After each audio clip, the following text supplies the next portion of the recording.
Okay, Assalamualaikum, very good morning. So before we begin, please make sure your mobile phones are in silent mode or switch off to ensure the smoothness of our program. Thank you.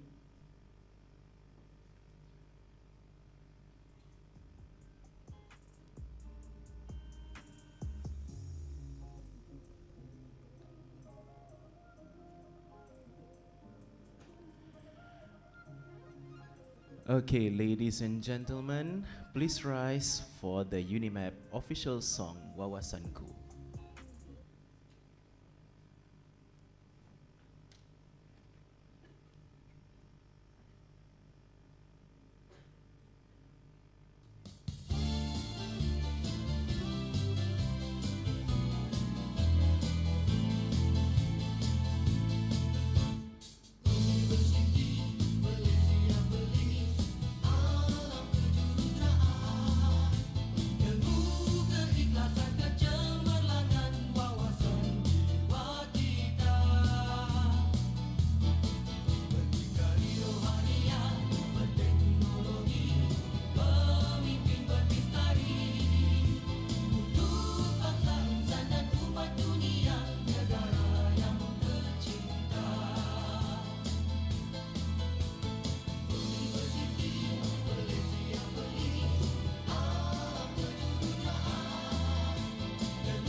Please be seated.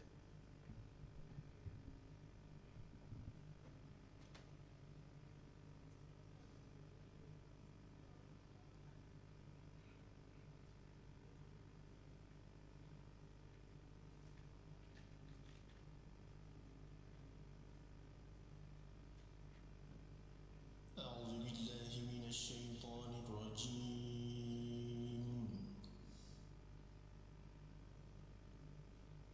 بسم الله الرحمن الرحيم.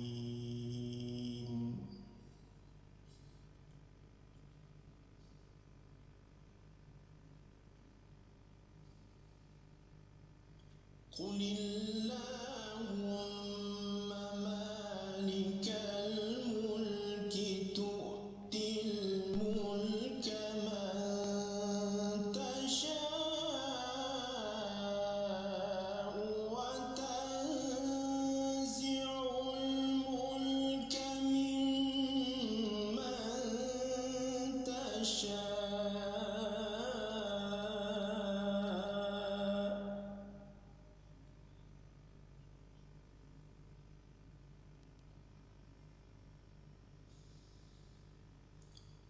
وتنزع الملك ممن تشاء وتعز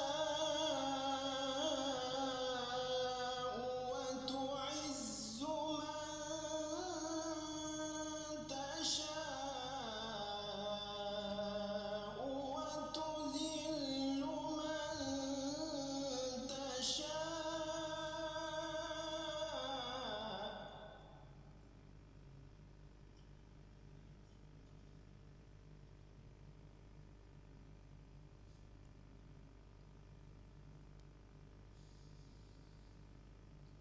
وتعز من تشاء وتذل من تشاء بيدك الخير إنك على كل شيء قدير.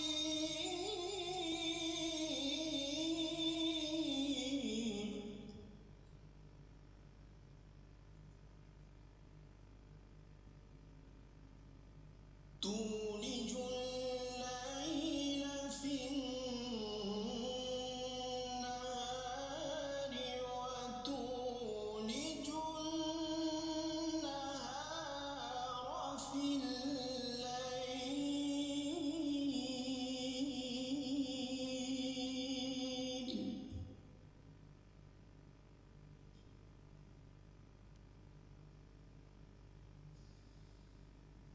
وتخرج الحي من الميت وتخرج الميت من الحي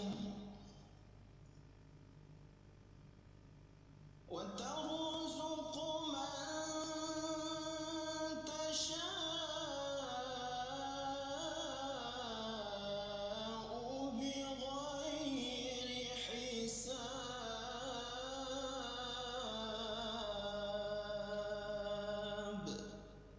صدق الله العظيم.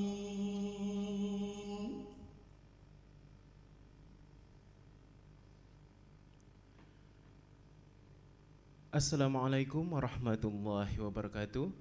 Very good morning. Salam ilmu keikhlasan kecemerlangan UniMAP. Salam Malaysia Madani.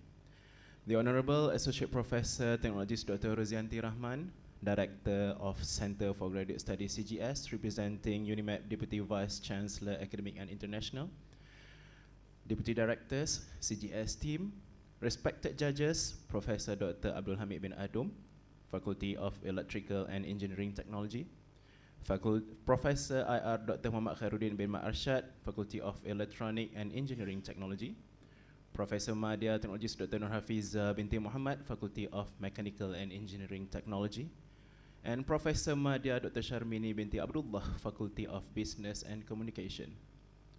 On behalf of CGS, I would like to welcome everyone to UniMAP 3 Minutes Thesis 3MT competition for 2025. As for information, this program is also being broadcasted live via our YouTube channel, University Malaysia Perlis. So don't forget to smile. Everybody will be seeing you live for today. Ladies and gentlemen, the 3MT competition is an annual event in Malaysia, especially suited for our PhD postgrad students to showcase their PhD work in just 3 minutes by only using a single slide. The winner of UniMAP 3MT will not only receive the prize money in front of you, okay, but also will have the opportunity to bring glory and represent UniMAP at the national level 3MT, which will be held in UPM on 19th of June 2025, inshallah. So as I can see the very eager, or may I say nervous faces of our participants, I would like to first call upon our Honourable CGS Director, Associate Professor Technologist Dr. Rozianti Rahman, for her welcoming speech. Please welcome.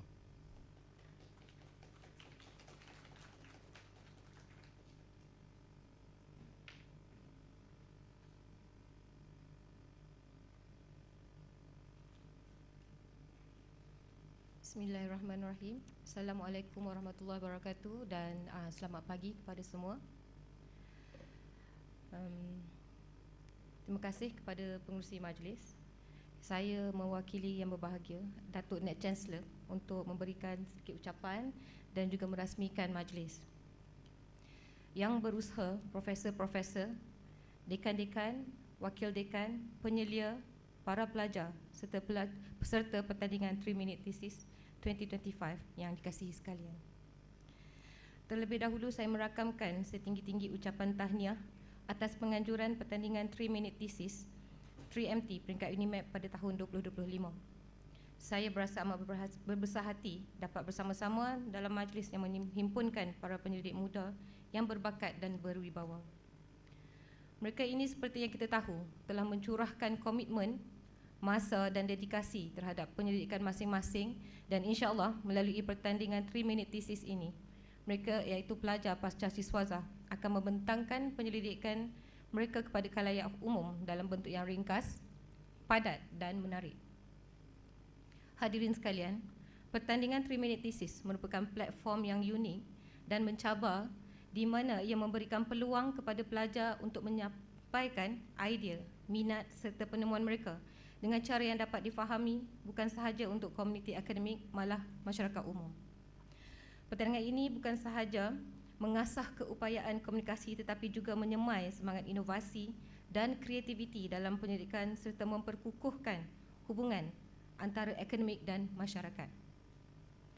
Sejak diperkenalkan oleh Profesor Emeritus Alan Lawson dari University of Queensland pada tahun 2008, Pertandingan ini telah berkembang menjadi medan yang berprestij di seluruh dunia. Ianya dianjurkan bagi mengasah kemahiran komunikasi dan pembentangan para peserta. Malah, ia juga memberi peluang kepada penyelidik untuk memastikan hasil dapatan mereka difahami, dihargai dan dimanfaat oleh pelbagai lapisan masyarakat, terutamanya dalam kalangan ahli akademik itu sendiri. Hadirin sekalian, hari ini seramai 15 peserta akan bersaing dan mereka ini mewakili 6 fakulti dan 1 institut penyelidikan. Pemenang akan mewakili UniMAP ke peringkat kebangsaan di UPM pada Jun 2025. Seperti yang kita sedia maklum, pada tahun 2023, wakil UniMAP telah berjaya mara ke peringkat akhir dalam pertandingan 3-minute thesis peringkat kebangsaan. Untuk tahun ini, saya amat berharap agar kejayaan ini mampu diatasi dan kemenangan menjadi milik kita. Saya yakin potensi pelajar kita amat besar dan saya percaya mereka mampu bersaing di peringkat yang tertinggi, insya-Allah. Hadirin sekalian, mengakhiri ucapan saya ingin mengucapkan selamat bertanding dan semoga beroleh kejayaan kepada semua peserta. Percayalah bahawa dedikasi dan usaha gigih telah membawa anda ke pentas ini dan semoga anda akan terus memberikan sumbangan bermakna kepada kemajuan dunia ilmu dan pendidikan. Dengan lafaz Bismillahirrahmanirrahim, dengan ini sukacitanya merasmikan pertandingan 3-minute thesis peringkat Universiti Malaysia Perlis bagi tahun 2025. Sekian, wabillahi taufiq wal hidayah. Wassalamualaikum warahmatullahi wabarakatuh. Thank you very much, Prof, for the very lovely speech.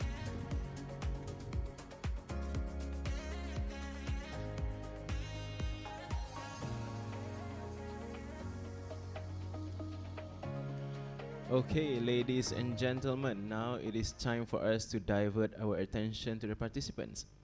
Participants, ready? Okay, just a brief reminder, you're only given 3 minutes for your presentation. Single bell notification will be given after the first 2 minutes of your presentation, and double bell notification signifying the end of your 3 minutes time. Okay, we wish everyone the best for your 3M3 presentation. For our first contestant, please welcome Dixon Ling Chuan Hao, Faculty of Civil Engineering and Technology.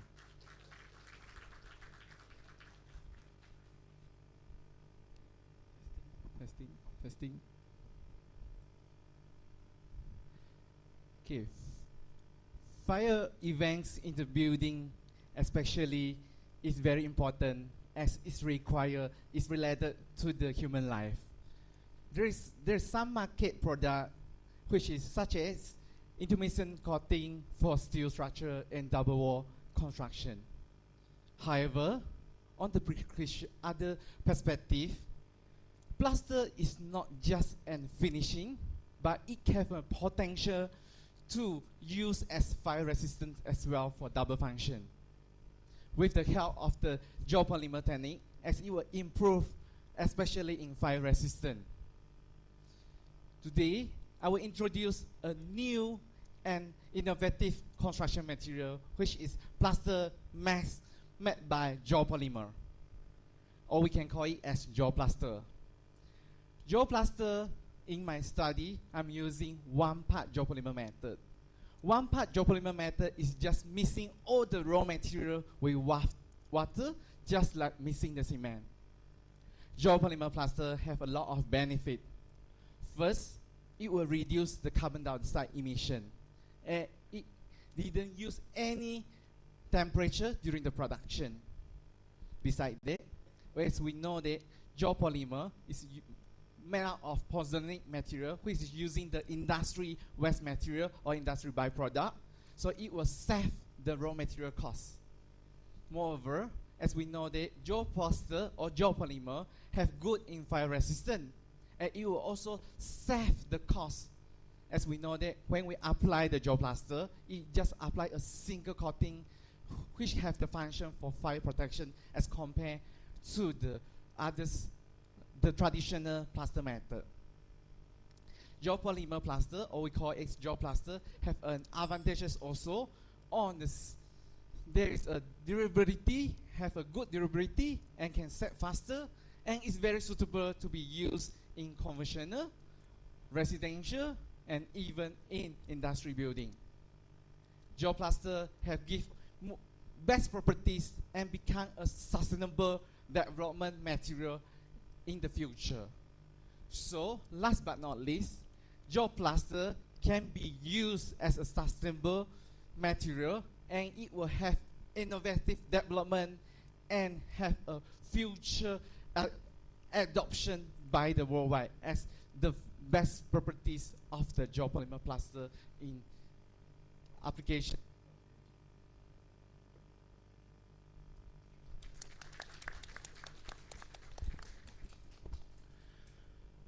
Thank you, Mr. Dixon. So, any comments, juries? Would the use of paints affect its fire retarding properties? Yeah, it's the past. Would the use of paint, chat? It's just like using the spray as a layer of the coating on the wall and the structure purpose. No. My question is, would the use of paint affect its fire retarding properties? No. Because the geopolymer has its properties, it will even have a surface coating for other material. It will help, will not affect the properties.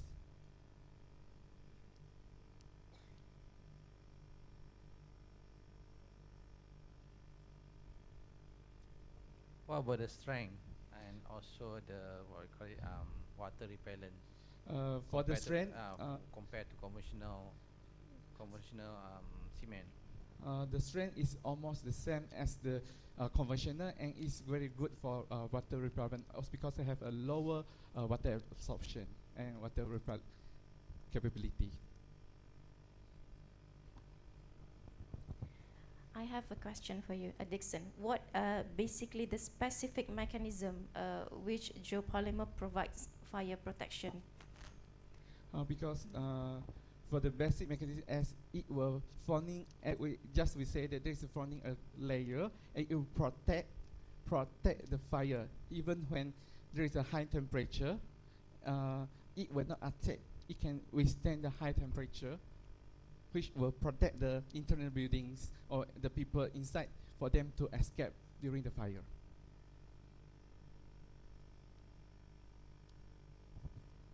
Morning, Dixon. Morning. Firstly, you're very confident, good, proficient. All right, I have a question. Okay, what type of buildings or settings would benefit from using your geoplaster? For the building, just I say that we will use for conventionalization, for resident, or also for industry, especially like we know that like hospital, sometimes it will have there is a fire, maybe there is a fire, so it will protect for the patient and the doctor to escape the places in the time before they affect the life of the people. Have you actually tried it out? No, we are still under the stage of trying, because the temperature, what we tried already can keep to more up to 800 degrees Celsius. And how long? You do say that it gives you enough time for the occupants or to run, right? Yeah, because Like how many the testing we carry out is 2 hours for 800 degrees Celsius, continuous. Okay, thank you. Okay, thank you, judges. Thank you, Mr. Dixon. Okay, let us wait for the cue from our judges to welcome the second presenter.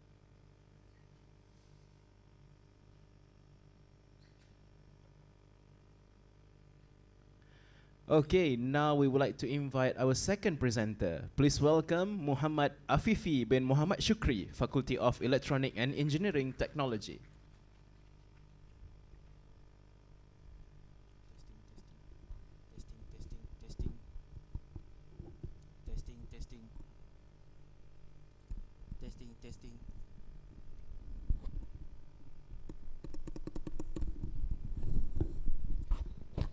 Testing. Okay, good. Anyone knows about the heart attacks? Raise your hands.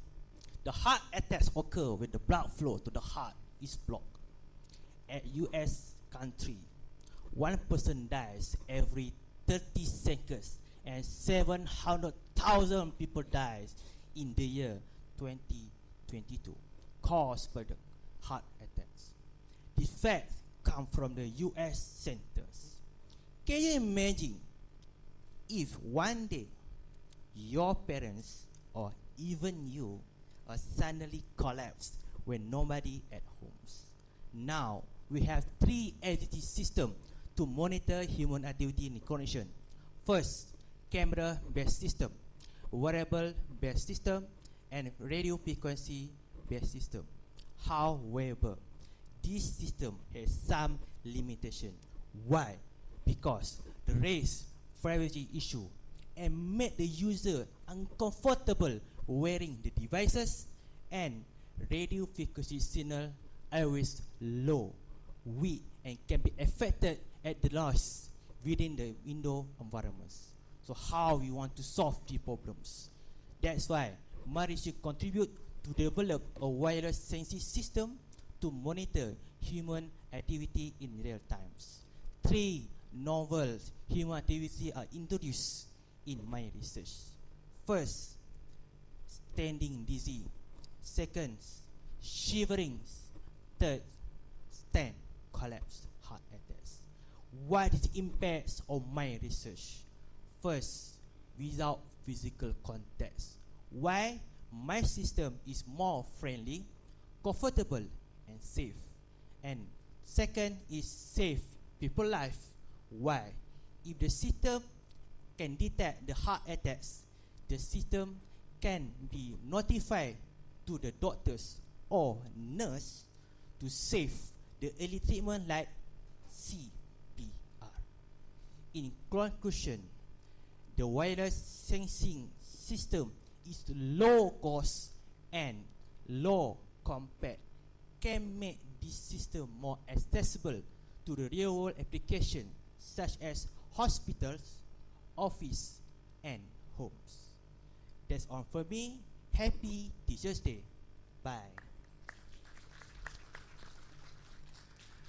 Thank you. Okay, some words from the judges.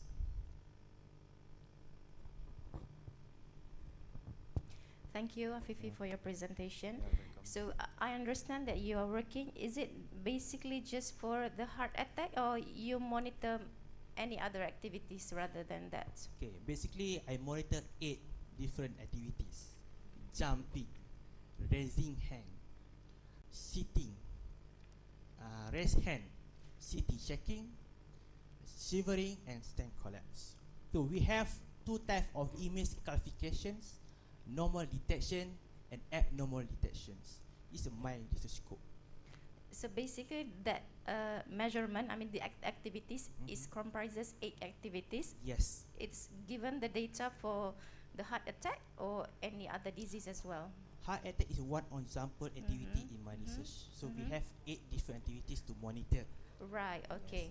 So how you would say that your, I would say you have wireless sensing, isn't it? Yes. How would you differentiate or you compare your system with the wearable device? Okay. The data that you measure, is it comparable to the one that provided by the wearable device? Good question. For now, I'm making the data analysis fit to the artificial intelligence to know that why our data is valid, because the ambient signals are very high noise, weak, and low. To make comparable the wearable sensor, I feed my data to AI intelligence to get the accuracy. Alhamdulillah, my results show that 98% accuracy in image classification just doing 4 different algorithms. Okay, thank you. Very good work, Afifi.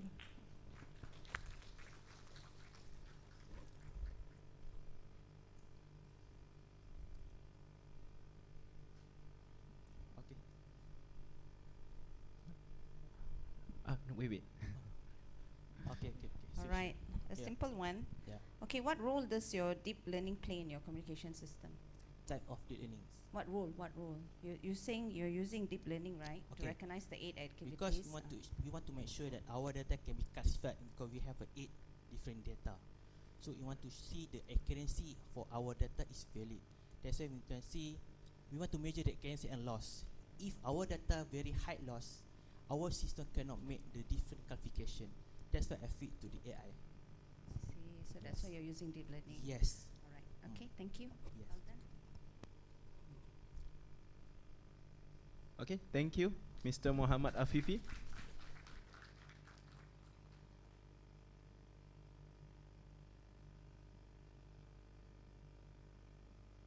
Okay, ladies and gentlemen, the time for our third presenter, Mr. Goh Soon Wah, Faculty of Chemical Engineering and Technology. Please welcome. Sorry, mic testing, mic testing. As we all know, due to the rapid urbanization and also industrial expansion, and also our daily activity contributes significantly to water pollution. The most well-known and studied water pollutants are generally classified as organic and inorganic pollutants.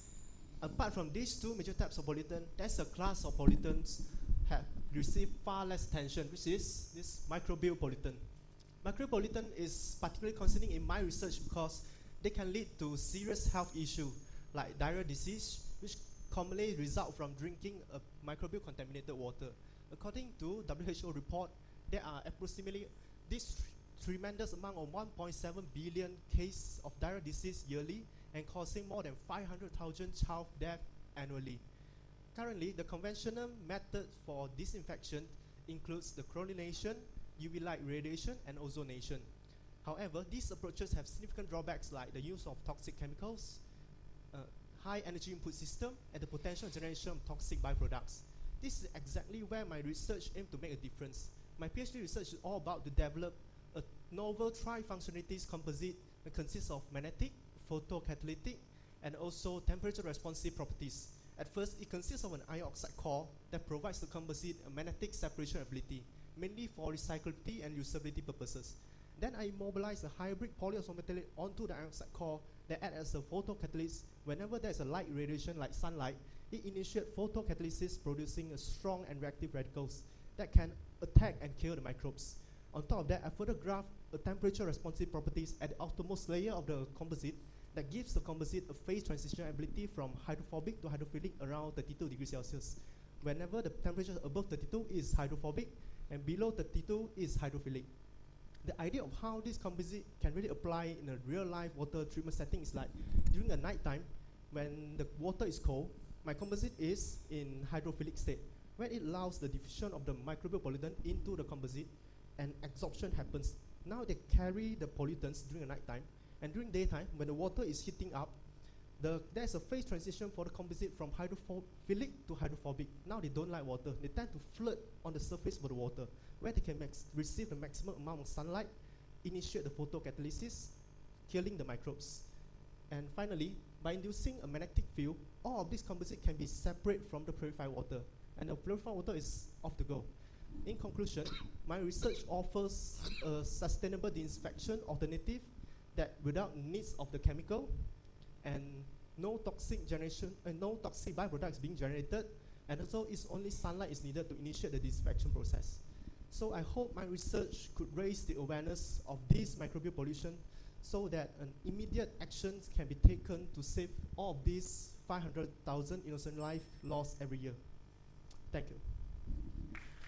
Thank you, Mr. Goh Soon Wah.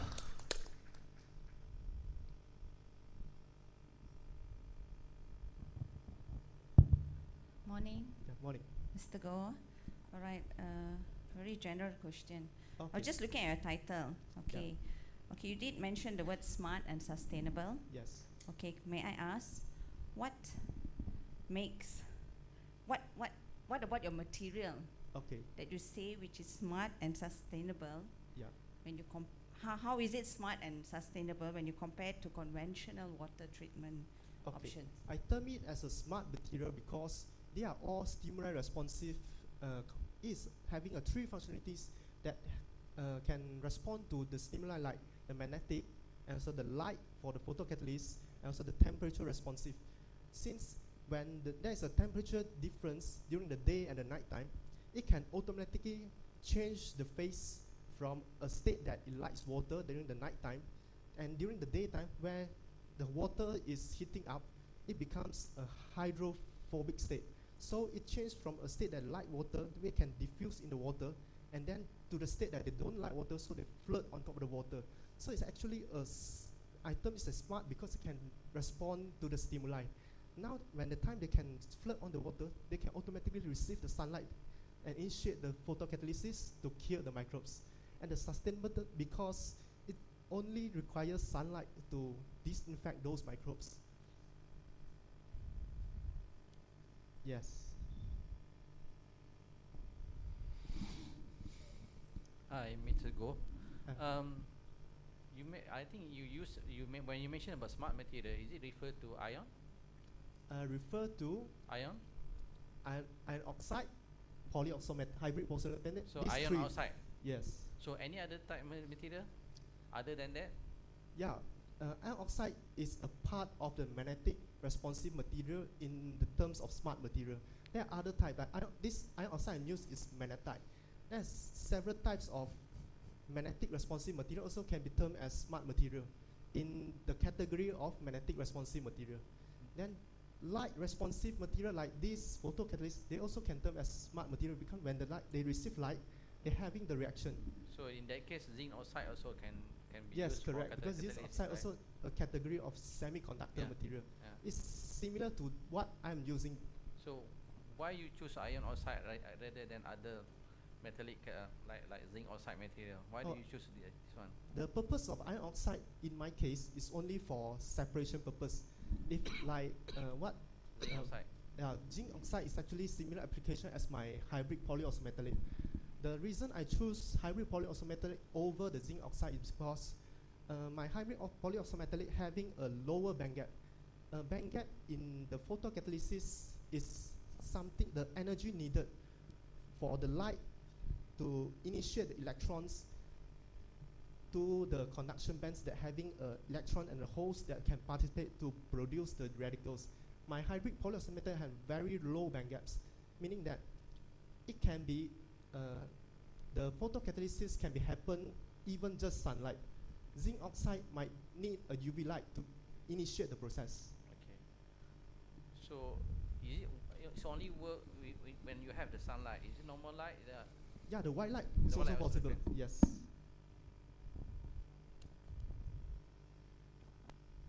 Okay, thank you very much, Mr. Go. Okay, thank you.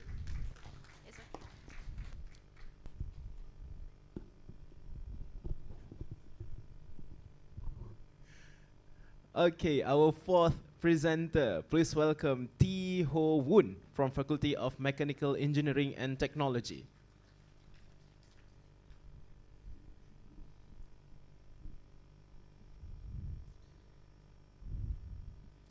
Every day, we throw things away. Ash from power plant, sludge from factories. They pile up in landfill, pollute our river, and are forgotten. But what if I told you these waste could help us build the future? Hi, I'm T, and my research transforms industrial waste to powerful building materials called geopolymer. These are not just an ordinary bricks. They are made from fly ash and rubber sludge, materials that could otherwise harm our planet. But here is the exciting part. These bricks don't just build strong walls. They also trap heavy metals like copper and zinc, locking them safely away from our water and soil by immobilizing the heavy metals within the geopolymer structures. Imagine a wall that holds up a building and protect the environment at the same time. That is what I created. These geopolymers are really strong. Its compressive strength can reach up to 70 megapascal, which meet the ASTM standard, and also able to withstand the stress and weight of real constructions. And unlike concrete, they don't need energy-intensive cement. They are also smart. Their internal structure acts as a sponge for heavy metals, capturing pollutants from industrial wastewater, stopping them from leaching into the environment. So instead of adding to pollutions, my materials help to solve it. The real world impact is clear. Rather than dumping toxic sludge in landfill, factories could help to turn it into these green bricks. This approach also cuts landfill volumes and lower greenhouse emissions since we use waste rather than new raw materials. Communities near the industrial area would benefit from cleaner water and safer soil. Globally, such geopolymer offer a low carbon alternative than cement, turning pollution into productive materials. This is more than just a lab experiment. It's a solution to waste, to water contaminations, to unsustainable building practices. Sometimes the materials to build a better world are already in our hand. We just have to think before we throw it away. Thank you.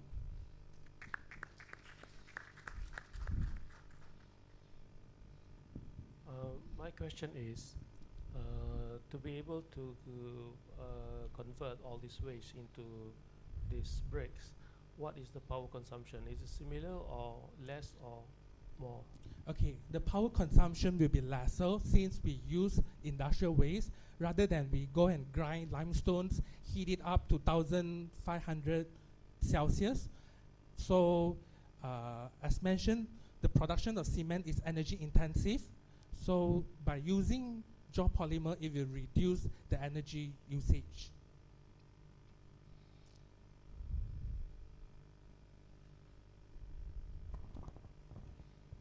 Hi, Dee.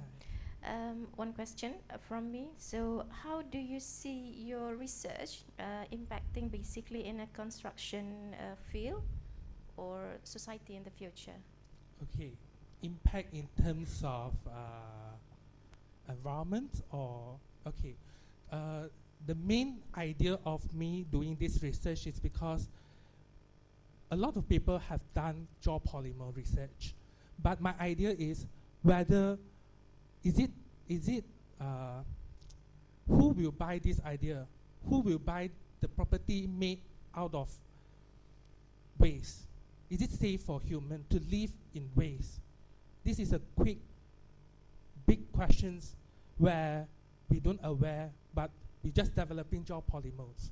So my idea of doing it is actually, I want to see if we live in these houses, buildings that made up by waste, what are the effects will cause to human?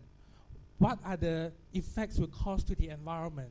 That is why I'm doing immobilizations to see what kinds of heavy metals that will pollute the environment. We tend to say that we use geopolymers to protect the environment, but is there any results, statistical results to prove this evidence? That is why I come with my research. Yeah.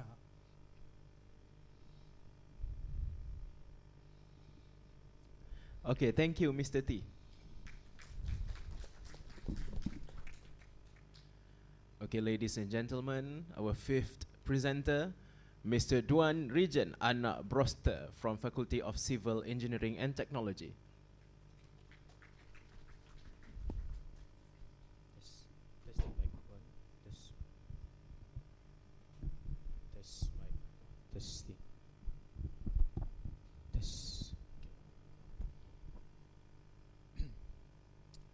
Imagine a building with tall timber structures.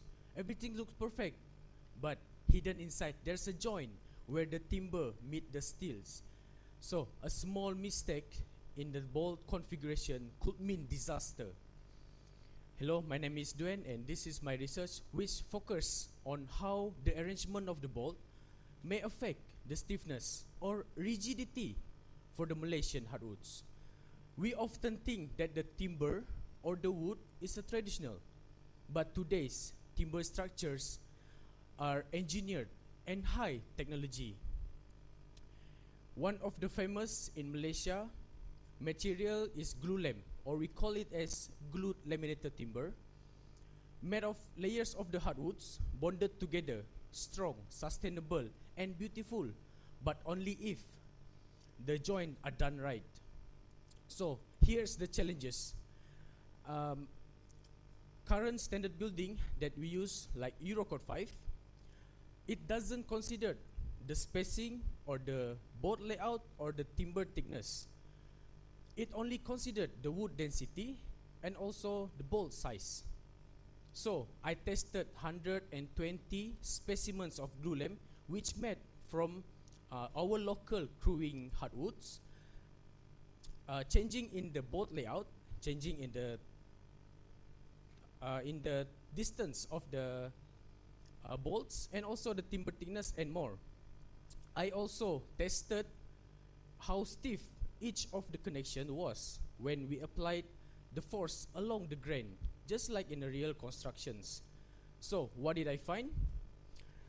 Tiny changes in the bolt configuration cause a big difference in performance, especially the end distance, where the gap from the edge timber to the bolts. So from this, I developed a new stiffness equations, validate it through abacus.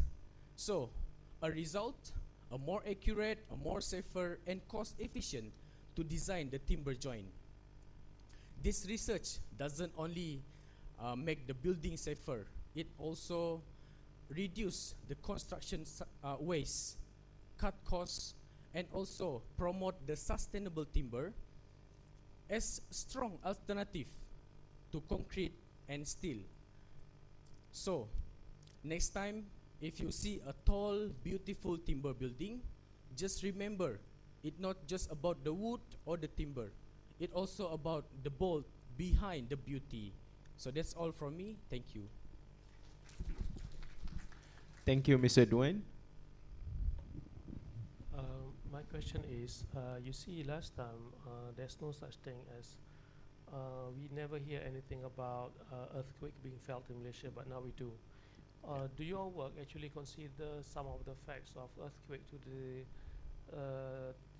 the material, to the structure, whether it can withhold such impacts from the earthquake? Okay, good question. So earthquake for the timber structure buildings, before the timber was constructs, behind the land there's a steel before the timber.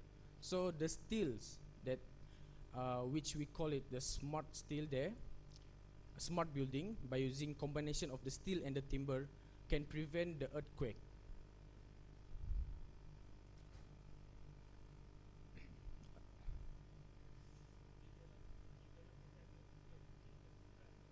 Prevent the collapsing from the earthquake. Sorry.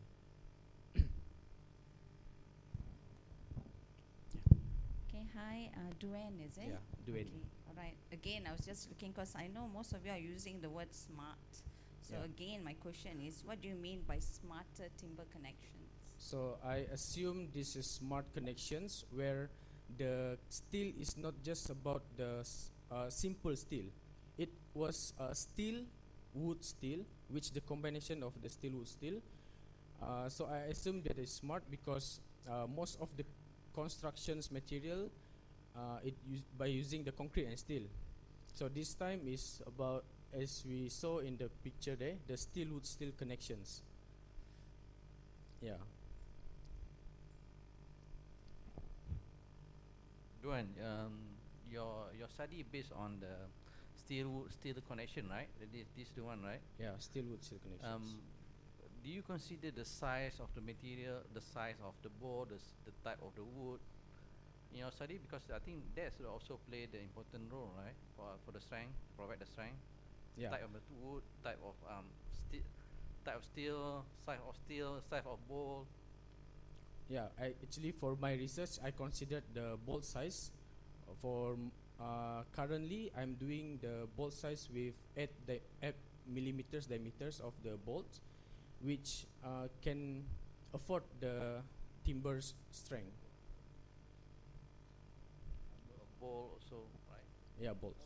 Number of bolt also play. Number of bolts also plays the important role. Whereas for my research, 4 numbers of bolts. So in that case, you fix the other parameter and only maintain the design, this kind of design only connection. Right.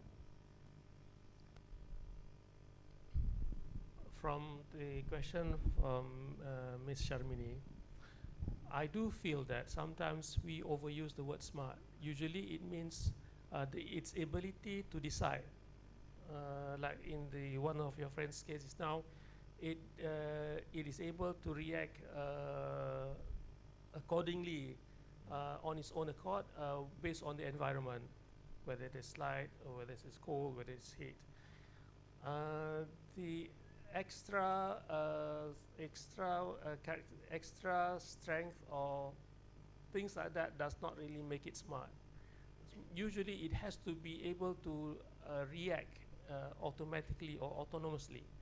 Then you can use the word smart. But I suggest do not use the word smart frivolously. No, frivolously.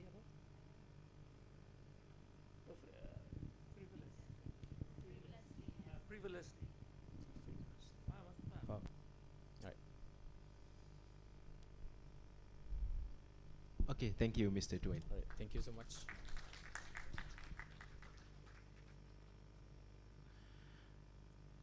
Okay, our sixth presenter. Please welcome Mr. Muhammad Shafiq bin Abdul Rahman, Institute of Nano Electronic and Engineering.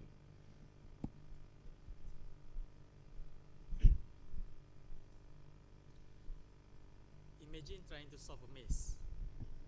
Not a simple one on a paper, but a massive multi-dimensional maze, where each turn represents a variable and every path is a mathematical possibility. This is what scientists and engineers face when solving the nonlinear equations, the equations that model the real-world system, like weather forecasting, robotic motion, or even electrical power flow. These equations don't behave nicely. They curve, twist, and intersect in unexpected ways. So solving them is just not by plugging in numbers. They need computational power, time, and accuracy. So my PhD research focuses on developing a new, faster way to solve these equations. I use a mathematical strategy called homotopy continuation method. Think of it as laying a bridge across the maze. We start from a simpler problem and we gradually transform it step by step as we go until we find the difficult one, which is the one that we want to solve. However, even that journey can be slow. It's like walking in a maze cautiously afraid of making a wrong turn. So now that's where my innovation comes in. I injected two things in this method. The first one I combined with fifth order iterative method, and the second one I even modify the standard homotopy function to become a cubic homotopy function. So this method, my method, has become a more powerful technique that allows the method to reduce the number of steps needed and also improve the accuracy. This is especially important in fields where making decision depends on faster and accurate result. Imagine industries like healthcare, aerospace, and energy, all relying on simulations, models powered by these equations. So my work is not just about solving equations, but it's also about empowering the people behind them. Now let's go back to the maze. Most people explore aimlessly, trying every path and often get lost. But with my method, we draw a straight and stable path through it by using mathematical theory and also computational power. We are not just solving, we not just get through the maze, we redesign it, shape it, and also solve it smarter, faster, and with impact. Thank you.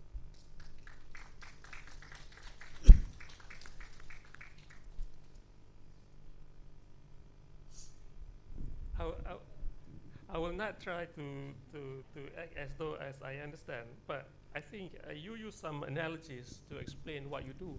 Yes. But I think the analogy is must be more what call this similar to what you're trying to explain. Because when you say like you're building a bridge through the maze, but how how do you cite from where to where?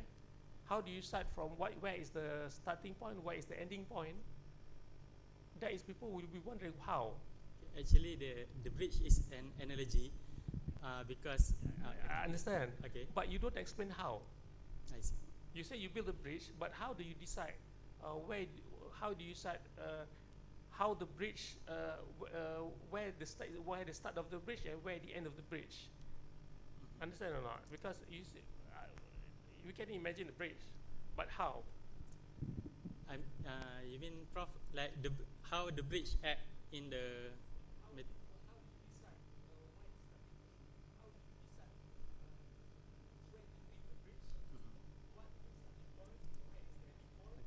Okay. Yes, I understand. In traditional method, to solve by using iterative method, we need to decide the starting or initial point. But with homotopy continuation method, selecting an initial point is not one of the case, because it is a global method where you can use any initial point and it will still lead to the roots, which is the solution. So that's the power of homotopy continuation method.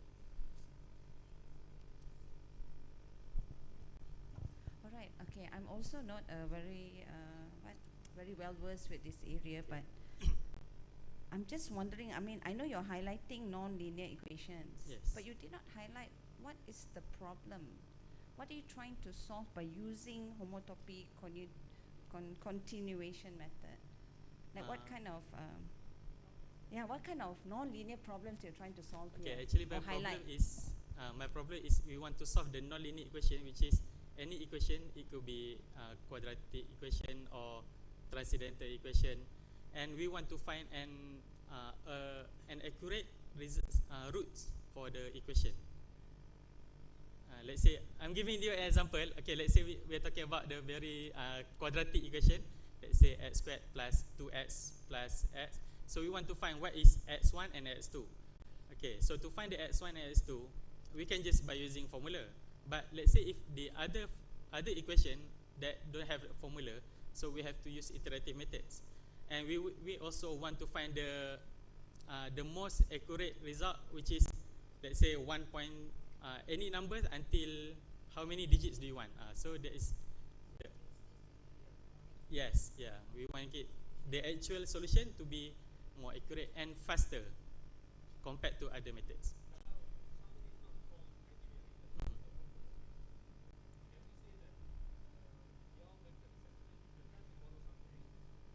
Trying to? Sorry? Model, okay.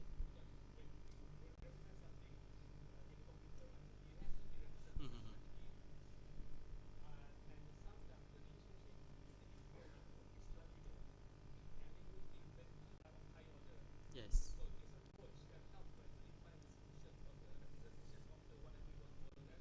Yeah, other method also can, but this method is supposed to be faster. Yes. Which is less number of steps needed.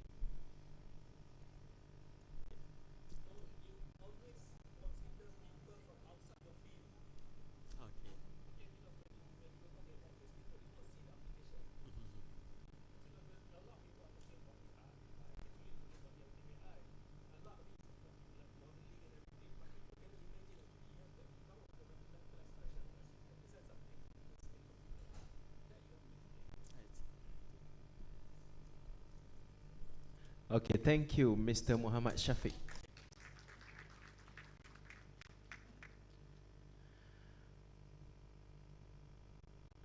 Our seventh presenter, please welcome Ms. Hing Ming Hui, Faculty of Chemical Engineering and Technology.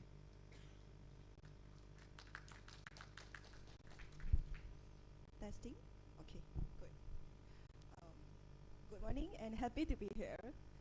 The industry nowadays, and also factories, throws away a lot of the wood waste, including debris, sawdust, and also some broken pieces. And most of them are being buried, burned. Do you know something interesting inside the wood waste? It's called cellulose. Cellulose is the core of all plants, strong, natural, and full of potential. So what if we could do something or turn these wood waste into something valuable. So in my research, cellulose is extracted from the industrial wood waste and then turned into cellulose nanofibers, CNF. CNF is 1,000 times thinner than our human hair. And CNF is strong, renewable, and biodegradable. But in order to be used in the supercapacitor, some effort or surface modification is needed to help the CNFs works better with the charges in the supercapacitor. And the final product of my research is separator membrane. It's a thin layer within the supercapacitor, and its main job is to control the ion flow and to prevent short circuits. Excitingly, it's entirely made from industrial wood waste. Also, my research offers an alternative to the synthetic material in the market, which may be harmful to the environment and hard to recycle. By turning this industrial wood waste into something clean, safe, and easy to high performance energy storage device, energy storage material may help to lower down the pollution and reduce waste. So the next time you see a pile of food waste, try not to see it as trash, because today's trash could be tomorrow's. Thank you very much.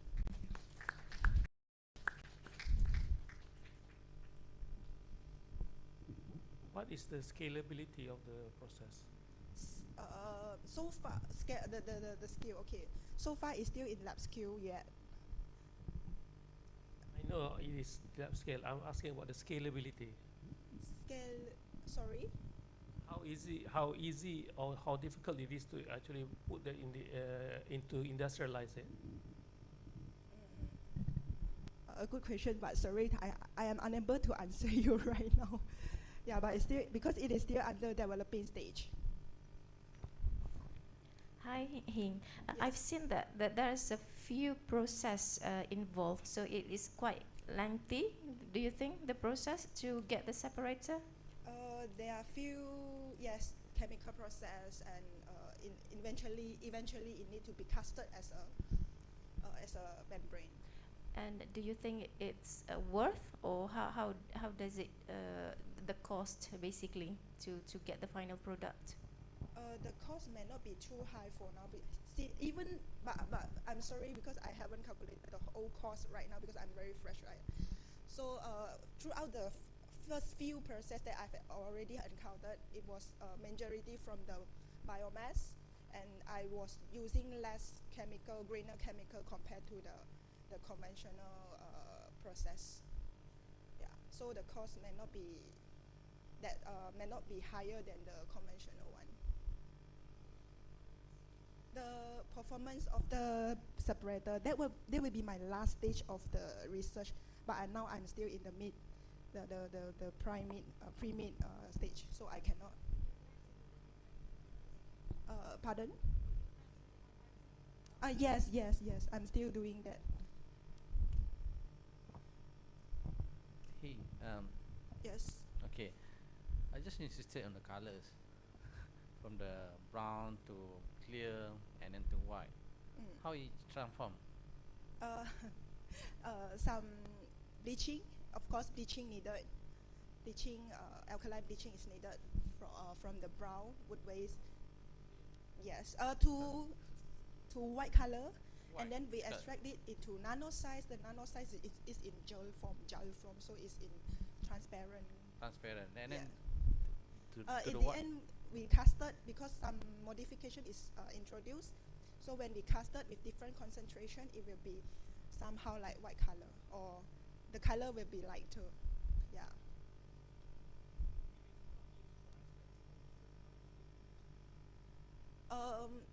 Actually, we don't bleach it also fine. However, it will be looking better if some.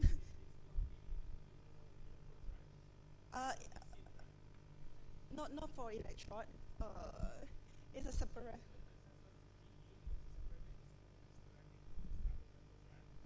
correct. Inside yes, will be. Oh, yes, no, won't be seen. Aside of bleaching for the color purposes, another reason maybe help to the purposes.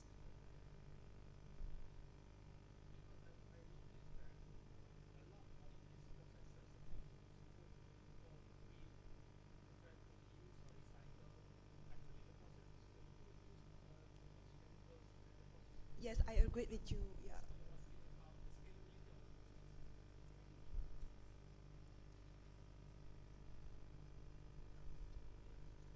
Okay, thank you. Okay, thank you, Miss Hing.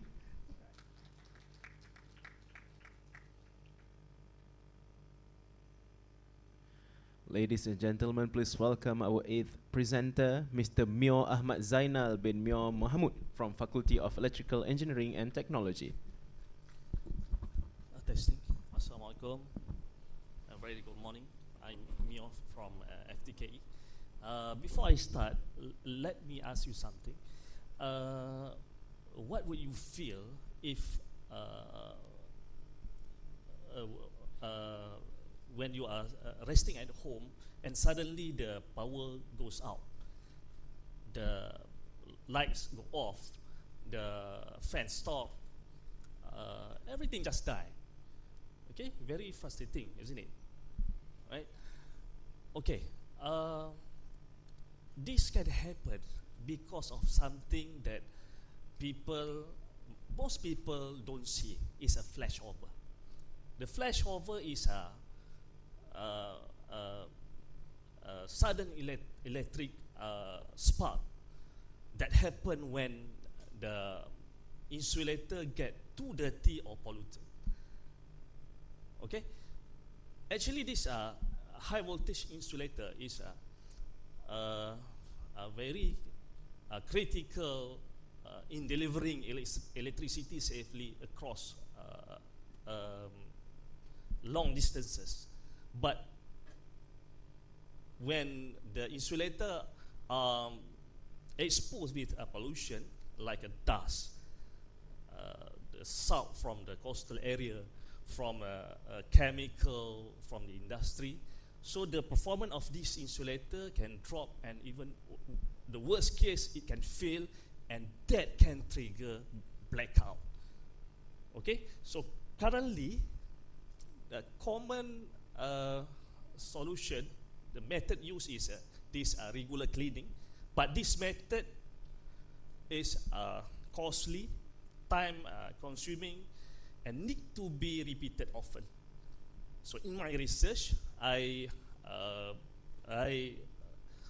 focus on a better way to use the hydrophobic coating to protect this insulator. Okay. In short, my research offer a simple and practical solution to improve the performance or the reliability of power system, especially in polluted environment. That's all. Thank you.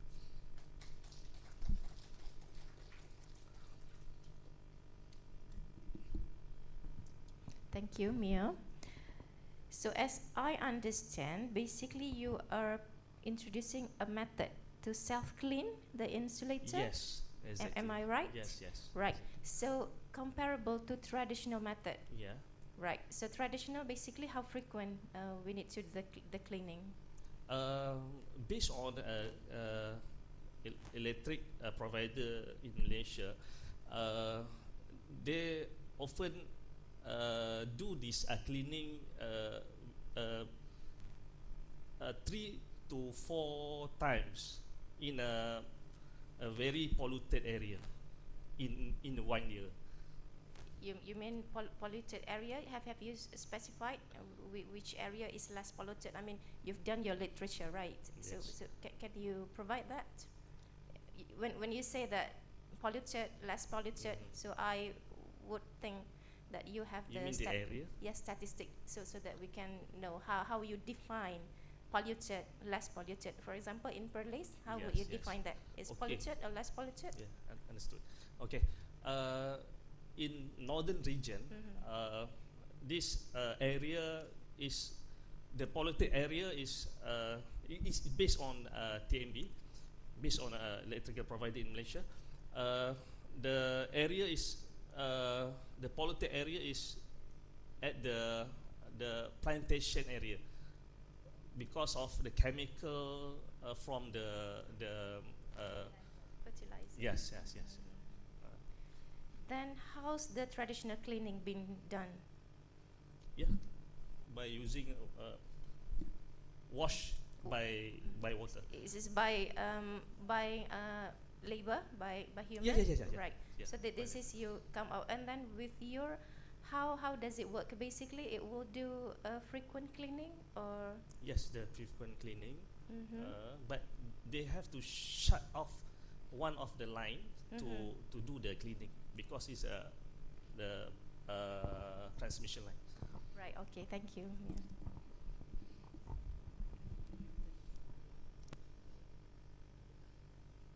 Mayor, I just want to ask, I know you're talking about pollutants. Yes. What kind of pollutants are you addressing? Actually, there's many pollutants. I'm focusing on the chemical from industry. But in further, I will do my experiment, physical experiment. I use the artificial sap to contaminate the insulator.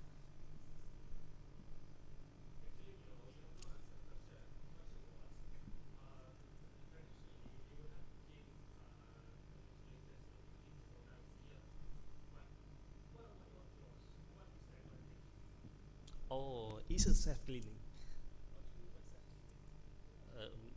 Because of these hydrophobic properties, so when one of the advantage of this hydrophobic is the dirt and water. It help to this coating help to repel the water and dirt. And self-cleaning meaning when you are in tropical this season, right? So the rain help to self-clean the contamination.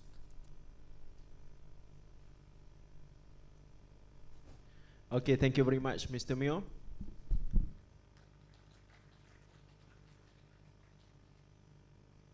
Our ninth presenter, please welcome Precious Okbonda Amadi, Institute of Engineering Mathematics.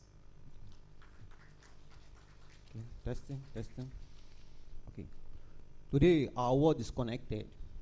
Our homes, our houses, our hospital and businesses. We communicate on sensitive information constantly through a network that allows many people to connect at the same time without interference. That's the power of modern technology. Now, the big problem is, how safe is our sensitive data? In Malaysia alone, there are a series of data breaches. Over 600 have been reported. Hackers are constantly stealing information from all sectors, in health, in businesses, and even in finance. Now, the problem is what my PhD research is currently investigating. Now, I began by developing a network that allows multiple users to connect at the same time without interference. And then I simulated it to validate my theoretical analysis. Now, I said to test how secure this system is. In case one, we introduced the wiretap model, and we discovered that if the hacker stays on that channel for a long time, he's going to steal the information without any knowledge of the parties involved. So to solve this problem, we had to move to something promising and powerful, which is the quantum key distribution, which utilizes the laws of quantum physics to ensure that there's unconditional security. Now, in this case, it's like two users in the system holding secret password, and that password is used to encrypt the information that is transmitted.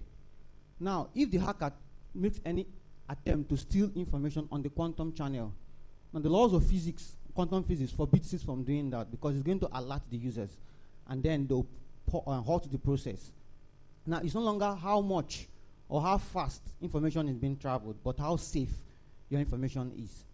Now, basically, my research uses quantum physics to ensure that the data you share on a multiple user network is safe.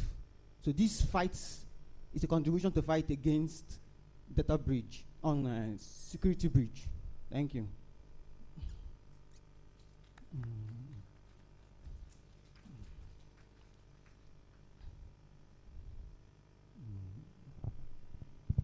Good morning, Mr. Precious. All right, I got a very general question. I'm just looking at your title. Okay, can you explain why do you feel that quantum communication is important for the future of data security? Okay, the current technology, encryption technology, uses the classical method. We have the RSA method and the rest of them. But the problem is the security. That is a current challenge now, security of ensuring that data that is being transmitted from one point to another is safe. So the introduction of quantum physics, which is the focus of my study, ensures that you can see that there are two channels on the left side. There's a quantum channel and a classical channel. The quantum channel is to exchange the keys that is used to encrypt your information. So it's on that channel the attacker tries to make or copy the system, copy the password. Yeah, so in that process, for the properties I listed there, like the non-cloning theorems, quantum physics forbids you from making copies of the password on that system. So once that is done, it alerts the users. So at that point, that process is stopped. So at that point, you save that data. Yes, exactly. You said what? Blockchain? Yes, something similar to blockchain. Blockchain uses encryption too. All right, okay, thank you. Okay, thank you. Okay, thank you very much, Mr. Precious. Okay.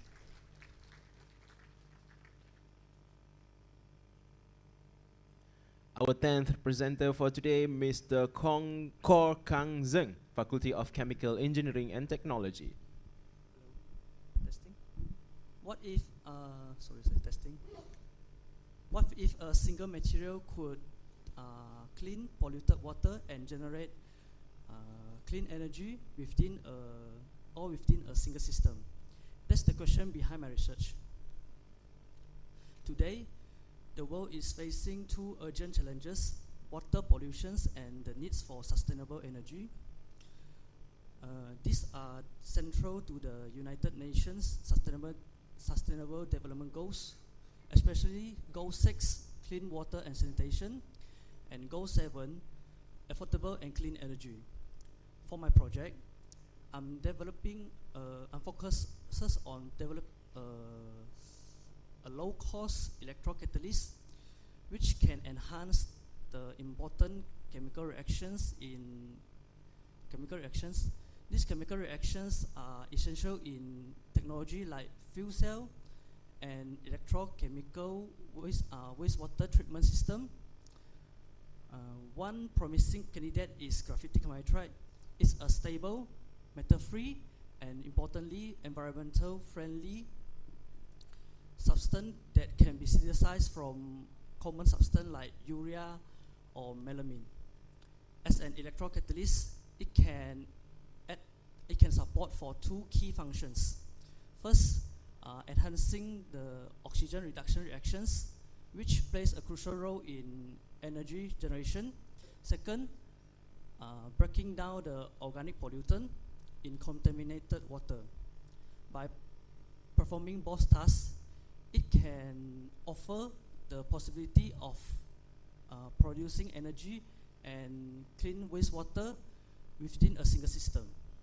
So what's the impact of my project? A scalable and low-cost electrocatalyst can be developed to build a greener technology. And besides, by using earth-abundant material, we can make the clean energy and water treatment system more accessible especially in limited region. In summary, my research explore how a single sustainable material,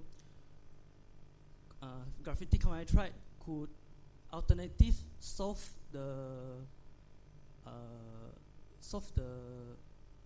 two of the world's most pressing challenges, providing clean energy and clean water. Thank you.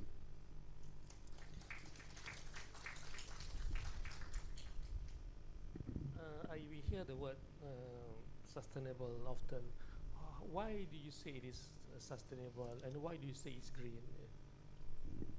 Because my core material, graphite carbon nitride, can be produced from common substance like urea, melamine, and if you look at the chemical compounds, it's combined by C and N, carbon and nitrogen only. So I think it's sustainable. To the non-chemical people, what is the process like? Process like, sorry? What is the manufacturing process like? Synthesize process, you mean? I'm just use the furnace to heat it. Then I get the product, graphite carbon nitride.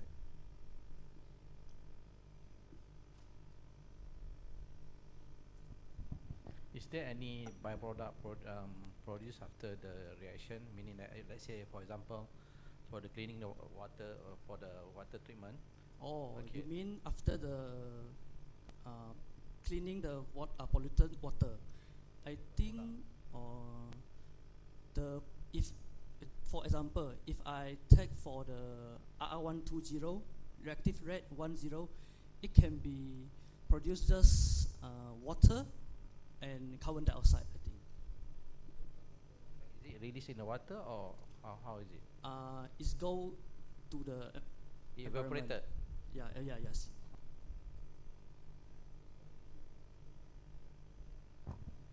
Hi, Cor. So what is the long-term stability of and also durability of the metal oxide?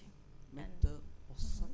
Or you also use carbon nitride as a catalyst. What is the long-term durability under operational condition? For now, as my experiment, it can stand for 5 cycles after I use. 5 cycles, yes. 5 times, you mean? Yeah, 5 times.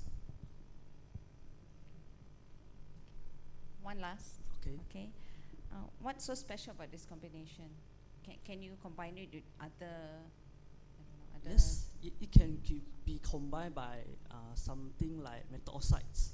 Okay, but why did you choose this then, metal oxide, and why did you combine? Why did you decide to choose to combine these two for your for my project? Yeah, for your project. Because this graphite carbon nitride is better, is good, but it has some shortage, like conductivity is poor. So if I combine with metal oxides, it's improve its conductivity and enhance the electron transfer. Okay, thank you very much, Mr. Kaur.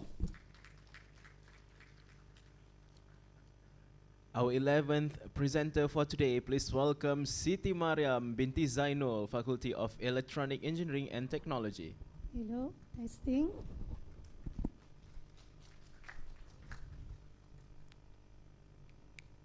Have you ever felt stressed when your phone or your laptop is about to die? Especially when you really need to use them on that time. What would you do? Go to a restaurant, order something that just to use the power outlet? Or borrow your friend's charger? Or ask the stranger to charge your devices? If you have those symptoms, sorry to say that you are suffering from low battery anxiety. Wow, but why? Because power is life. Without power, our devices become useless. Now, think bigger. Think about billion IoT devices. Internet of Things devices are smart devices that connected to internet, such as our smartwatch, smart television, and smart monitoring system that used in our homes, cities, hospital, industries, and farms. They need power to work. Here's the problem. Many of IoT devices run 24/7, although they are not doing anything. That wastes a lot of energy, shorten the battery life, and increase the electricity bill. So, what do? Replace the battery every week? Recharge the battery every day? That's not practical, especially in remote and hard access area. Now, here my PhD comes in. Yes, sleep for devices. I use ESP32 microcontroller, which has different sleep mode. I focus to make the smart devices become smarter by teaching them to sleep and when to wake up. Just like us, we sleep when we are tired. The result, those of IoT devices save up to 78% energy compared to unoptimized system and any fixed schedule sleep strategy, so that the battery life will be longer, fewer replacement, and more reliable performance without sacrificing your important data. In short, my research save the energy. They only use power when they need to. It's a small change, but this is a very big impact. Thank you very much.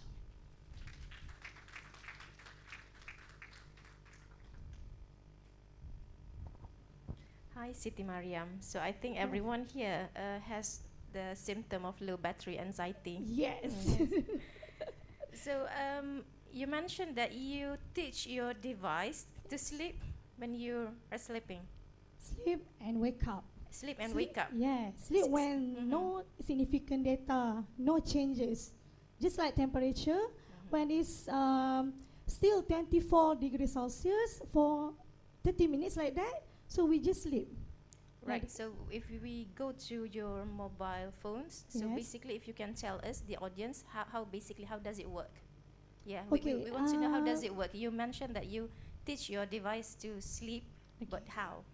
Okay, I'm using ESP32 microcontroller to test my algorithm, so that when the temperature, I focus on temperature now.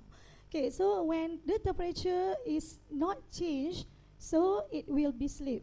When it change about different 0.1 degrees Celsius, it will wake up again, because I based on World Meteorology Organization, it said that 0.1 is significant changes. Yes. Oh yes, we have ASP32 microcontroller has two sleep mode, light sleep and deep sleep. Yes. So now, if because I use machine learning, so that it will classify. Okay, when the changes is longer, so that it will go to deep sleep. If the changes is shorter, it will use light sleep. Yes. Okay. Temperature, because now previously the previous work they use temperature, but they use fixed schedule sleep strategy. So there's a gap there. So because temperature monitoring, because many applications use temperature monitoring, so that that is most used. So that I want to make the devices save more energy, because the temperature is based on the experience, the weather station, the temperature, it will change after 30 minutes like that. If at the night, just like 2 a.m., 12 a.m. to 4 a.m., the temperature is maintained. So if we just take the temperature, it will cause the current consumption. Because when we want to collect the data, we use cloud, right? So when we want to send the data, it consume a few current. That's why I approach the temperature. Yes.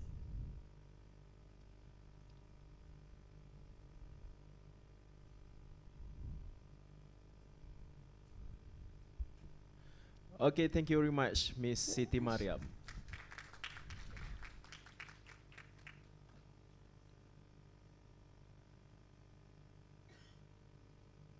Our next presenter, please welcome Miss Rashida binti Mat Saad from Institute of Engineering Mathematics. Testing, testing.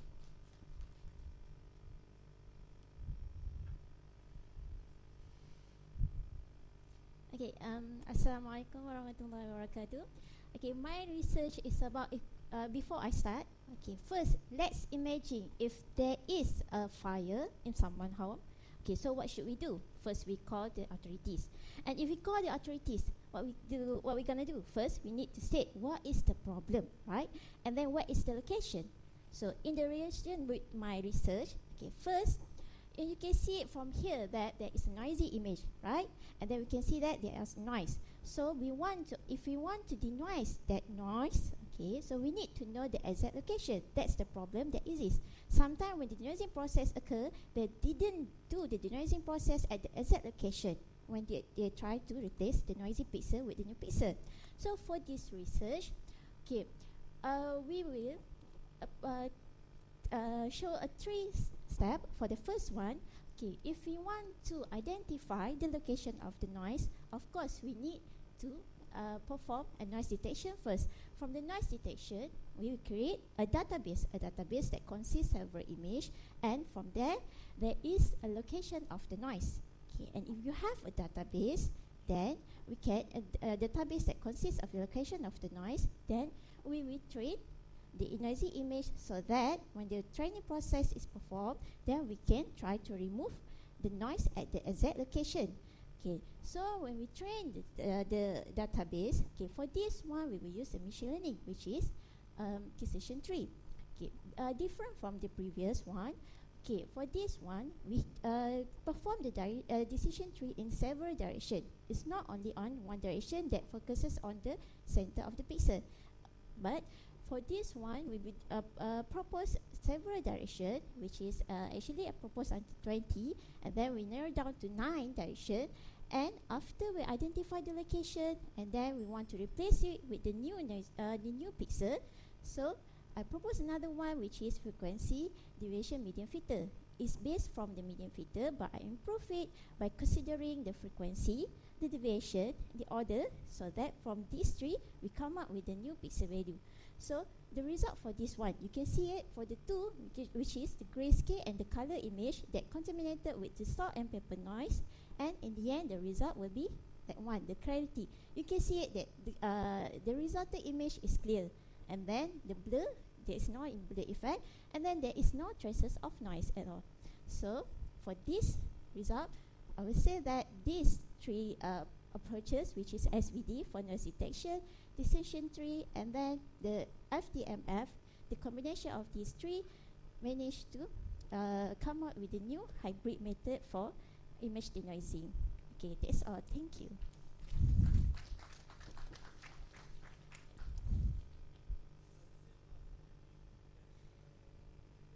Oh, okay, that one is, okay, when we, they say if, they say that, okay, there is a problem or there is fire in the home, okay, and then if we want to we want to solve that problem, first, when we call the authority, we need to state where is the location, right? So it is same with this problem. So in the noisy pixel, okay, let's say if we have 3 by 3 window, so in that window, okay, there are 9 pixel value, for example, if we change it into array. So we want to know the exact place where the noisy pixel is. So the same relation with the condition of the fire home, something like that. Okay. It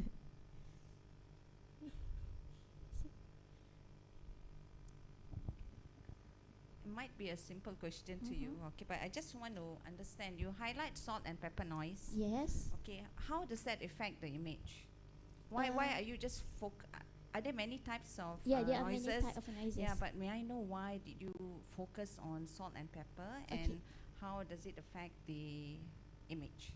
Okay, first of all, because right now we want to identify the location of the noise, so we need to identify the criteria of the noise. It will be much more simpler.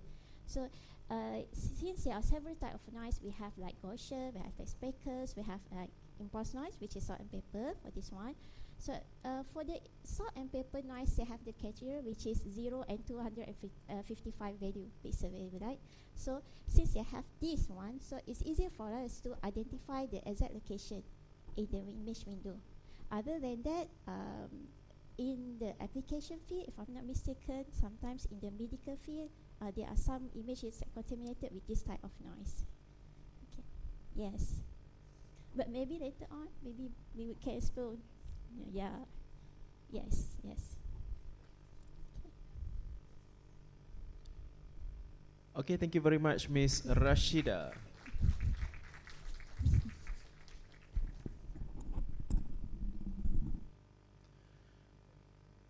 Okay, our next presenter for today, please welcome Miss Oh Yang Jai Shin from Faculty of Chemical Engineering and Technology.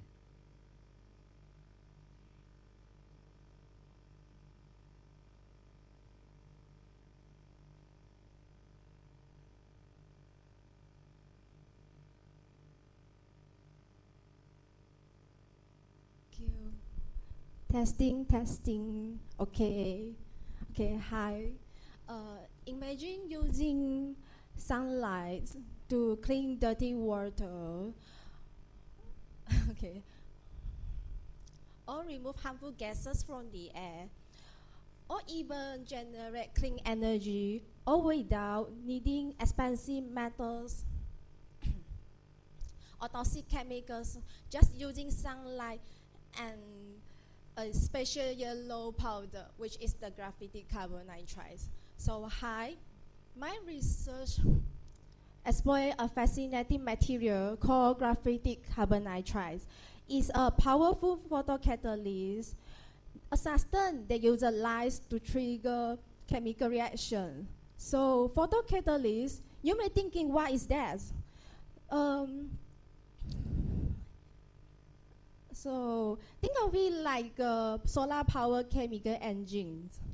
So when the photocatalyst was hit by the light, it energized the electrons and triggered the chemical reactions like breaking down the pollutants or water splitting to produce hydrogen fuel. Now, most of our traditional photocatalysts use rare or costly materials like titanium dioxide or platinum, which is only under the UV light, but that is inefficient because only 5% of the sunlight is UV. So here's where graphite carbon nitride comes in. It's made out from affordable earth abundant elements, which is carbon and nitrogen. It can absorb visible light, which make out half of the sunlight. And it is stable, metal-free, and environmentally friendly materials. In other words, it's a green material for green chemistry. So for my research, I focus on enhancing the performance of graphite carbon nitride. On its own, it's like a solar panel with clouding lens. It works, but not very well. So I'm modifying its structure and nanoscale, making it more porous, combining it with other materials, or doping it with other elements to improve how it captures the light and transfer the energy. So what is the goal? The goal is to create a low-cost, sustainable, and efficient photocatalyst can solve most of our urgent problems from clean water and air to renewable energy. So next time, when you enjoy a sunny day, and imagine that the same sunlight drive the chemistry for the future with a little help from material like graphite carbon nitride. Thank you.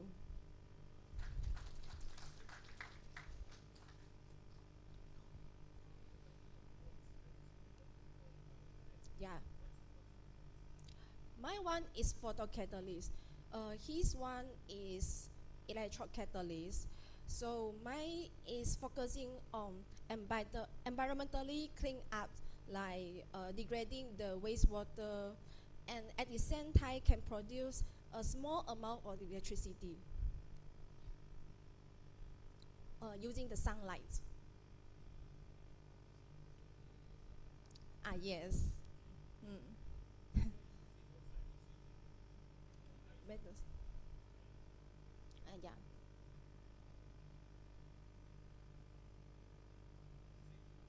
Yes.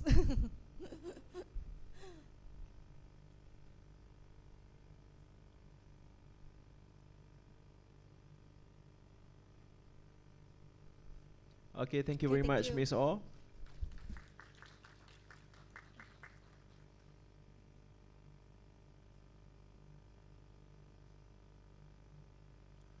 Okay, please welcome our 14th presenter for today, Miss Wanur Fadlina Shamimi from Faculty of Electronic Engineering and Technology.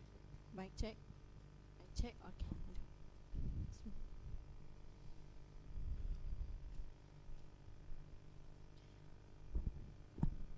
Have you ever eaten something that seemed totally fine and then spent the next few hours regretting it? Well, I have. I ended up at the doctor's office and they said it's food poisoning. But I thought, how? Because the lunch that I had tasted perfectly normal. Turns out the answer is simple: food spoilage. And this isn't just about one bad meal, it's a global issue. Because every year we waste over 1.3 billion tons of food worldwide. Well, that's money gone, resources wasted, and growing food safety risk. So how do most of us check if our food is still good? Well, we rely on this habit where we open the container, we cautiously sniff, and maybe ask someone else's opinion and then say, yeah, seems okay. But the truth is, our nose are not food safety devices. Spoilage doesn't always seem bad, and the expiry dates, they're just printed guesses. That's exactly what drives my PhD work, where I developed this smart spoilage detection system that uses a combination of food science and artificial intelligence. So every food item has their own unique electrical properties, and as the food spoils, these properties change. And I collect this data and use a deep neural network, a type of AI that can learn the size of spoilage, even subtle ones, with high accuracy. And the result? Smart packaging that works like a traffic light. You know, where green means you're good to eat, yellow means eat me soon, and red, well, it's time to say goodbye. All at a glance, no guessing.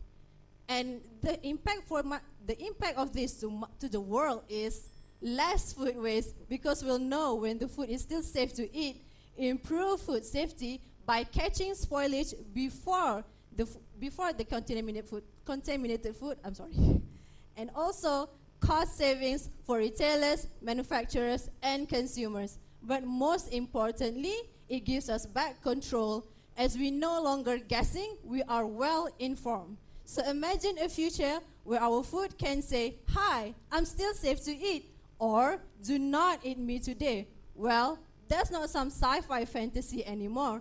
That's the future we're building. And with that, I'm Shamimi, dropping the mic off. Thank you. Shamimi, well done Yes, for ma'am. the presentation. I like it. And I just curious how the use the AI, right, for detection. What kind of parameter, how the AI works to send the food spoilage? In my research, actually, I use my food samples actually comes from ready-to-eat food. So I use that food. I use a vector network analyzer and a probe to collect the dielectric properties value, and that value I recorded and use a deep neural network to classify it. Which value is still fresh and which value means it's spoiled. What parameter? Dielectric properties value. The dielectric. Dielectric, Yes.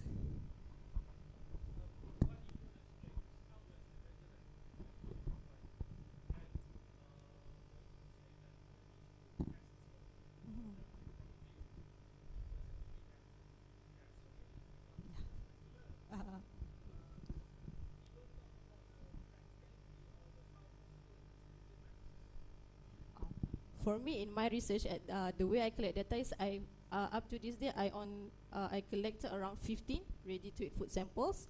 So I collect that from day 1, which means still fresh until it's spoiled. So 15 food samples, I repeated the same process. And then the value is actually feed into the deep neural network.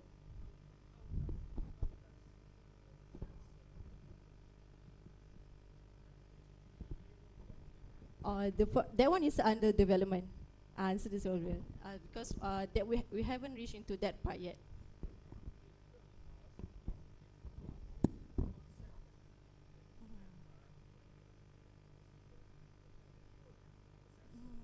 Yeah, true. I understand. Yeah, correct. Yeah, true. Yeah. No, it's not one.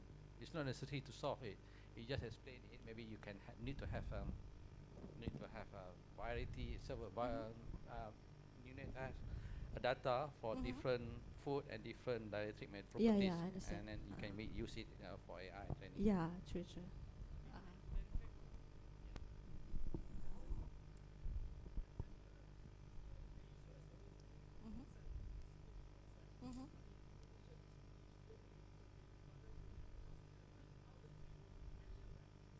I understand that. Yeah, I understand it. Thank you. That one for my research, I haven't decided, but I will take that into consideration for the next process. Yeah, I understand. I understand, Prof. All right. Okay, thank you very much, Miss Wan Nur Fadlina.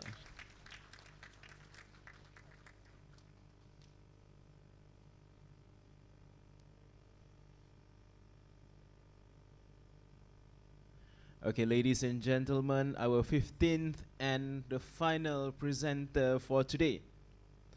Please welcome Ms. Husna Afifi Muhammad Yusof from Faculty of Business and Communication.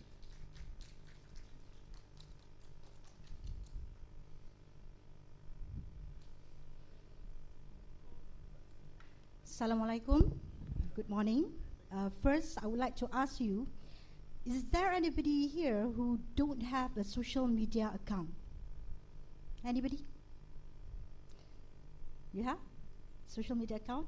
Yes, I believe at least we have one social media account, because social media today has become a necessity. It's very useful gadget and source of information, because everybody needs social media. And do you know that the youth today, people from 15 to 24 years, defined by WHO and also United Nations, the definition of youth. Youth is the avid user of social media, and at the same time, youth also, they're facing many health issues and also health problems.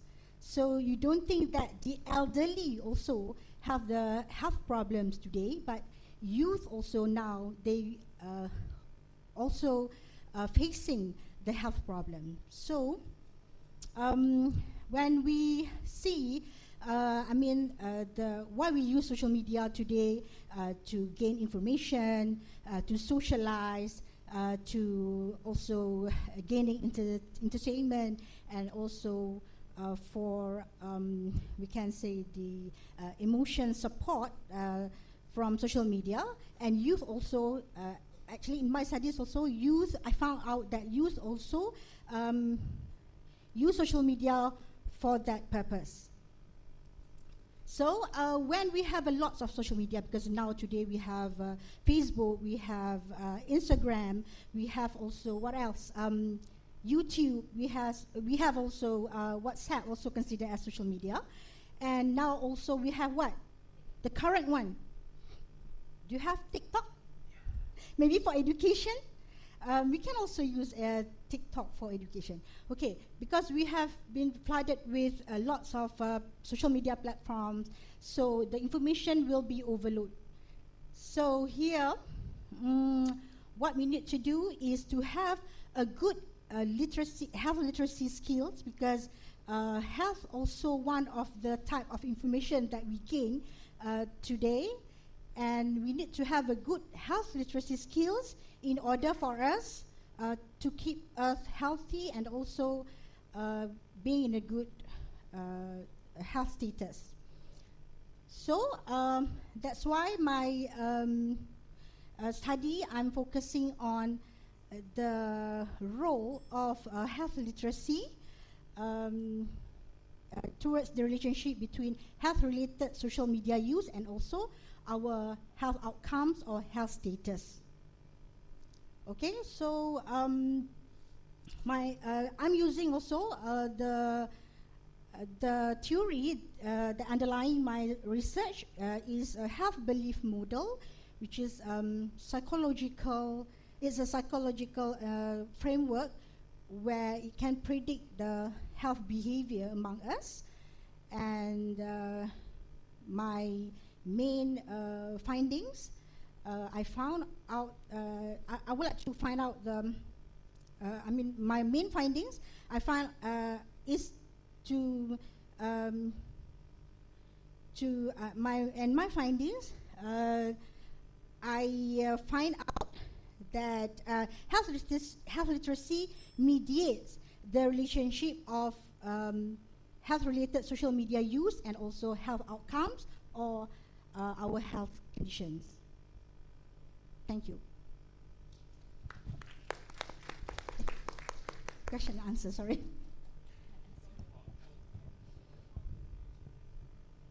How to achieve it? The health literacy.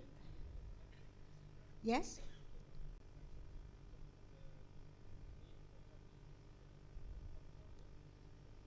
How to achieve that? Okay, how to achieve health literacy is a cognitive skills. It means that you have to know how to, when you read the maybe health information on social media, you need to know how how to understand it and how to react on it, and you have to take action on that. To achieve that, there's a questionnaire developed by we call health literacy survey, European health literacy survey, which contains 48 questions. So from there, we can ask you whether you are in a good, you have a good health literacy or not.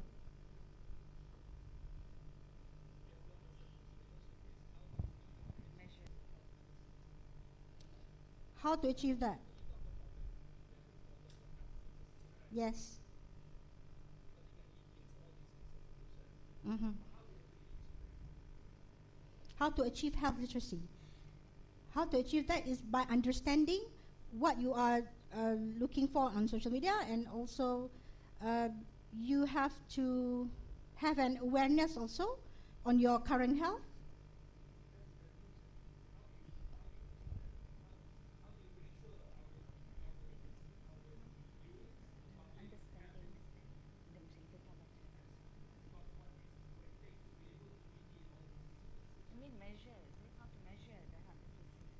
The measuring tools that I'm using is the questionnaire.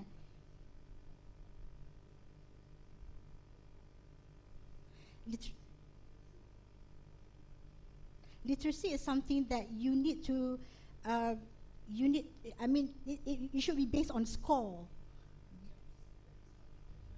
Yes.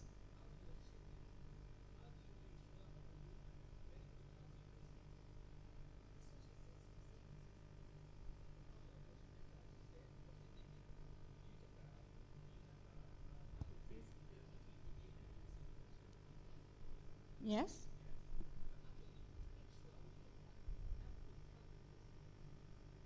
That's why we have public promotion, health promotion, campaign, health campaign, yes, to educate, awareness. And when we talk about health, I think that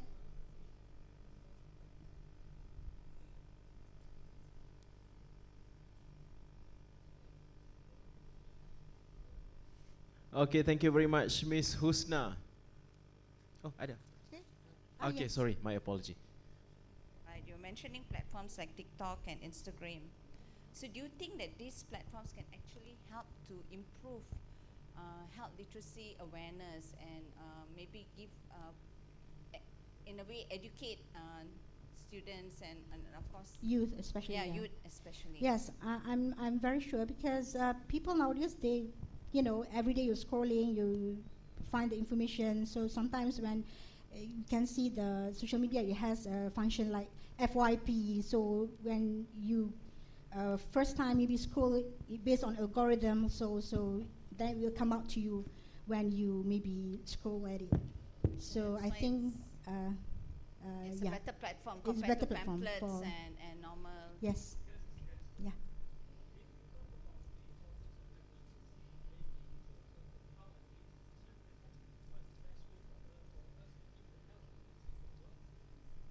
Okay.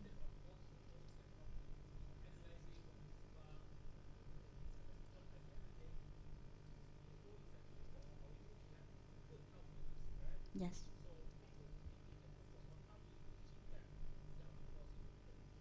Okay, thank you. I will take it into consideration. Thank you very much, judges. Thank you. Thank you all. Okay, thank you very much, Miss Husna. Thank you very much, judges. Okay, ladies and gentlemen, the end of Miss Husna Afifi's presentation just now also marks the end out of our 3MT competition this year. So before we announce the final winners, so Prof Hamid, may we ask you to give just a brief comment about the presentations for today? Tak tahu nak depa suruh saya kata macam tu, bro. Brief saja, only brief comments only. Thank you, bro. Guys, I did mention just now. That if possible, do not dramatize because it becomes a bit comical. Keep it simple. But most of all, understand that when you are presenting, you are coming from different fields, right? And so are the audience.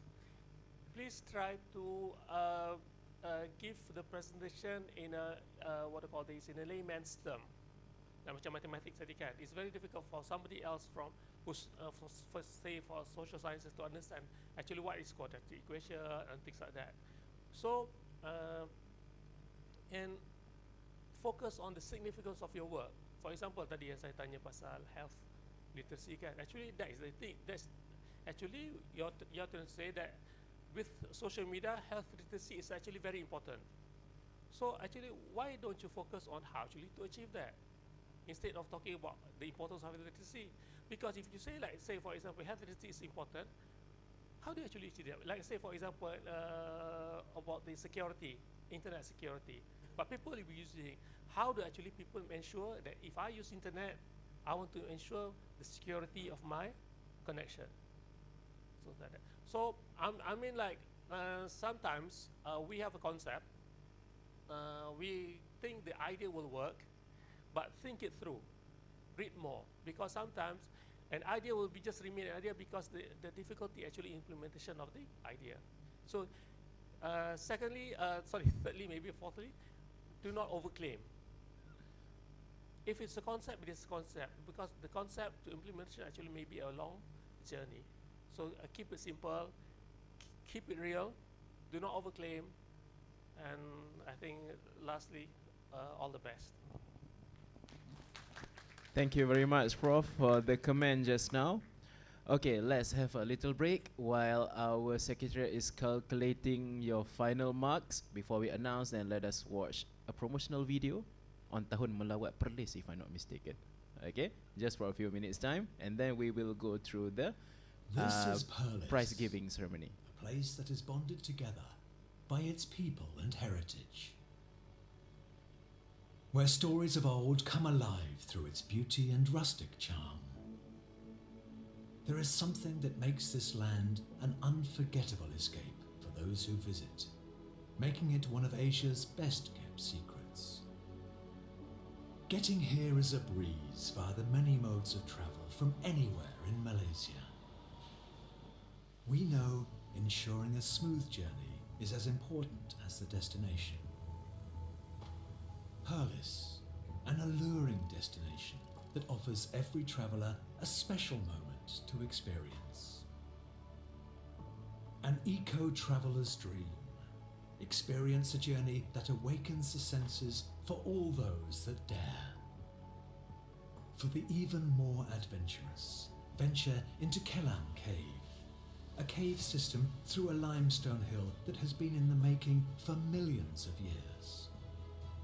A rock climber's paradise that scale the sides of Ketteri Hill and breathe in an atmosphere of adventure that is unique to this region. If one is lucky enough, catch a glimpse of the uniquely exotic wildlife whilst traversing through their natural habitat. Visit the Snake Park, where visitors can view the many types of snakes and other natural wildlife in a safe environment. Stroll along Malati Lake Recreational Park to relax in a serene environment where the water and trees blend in a seamless surrounding.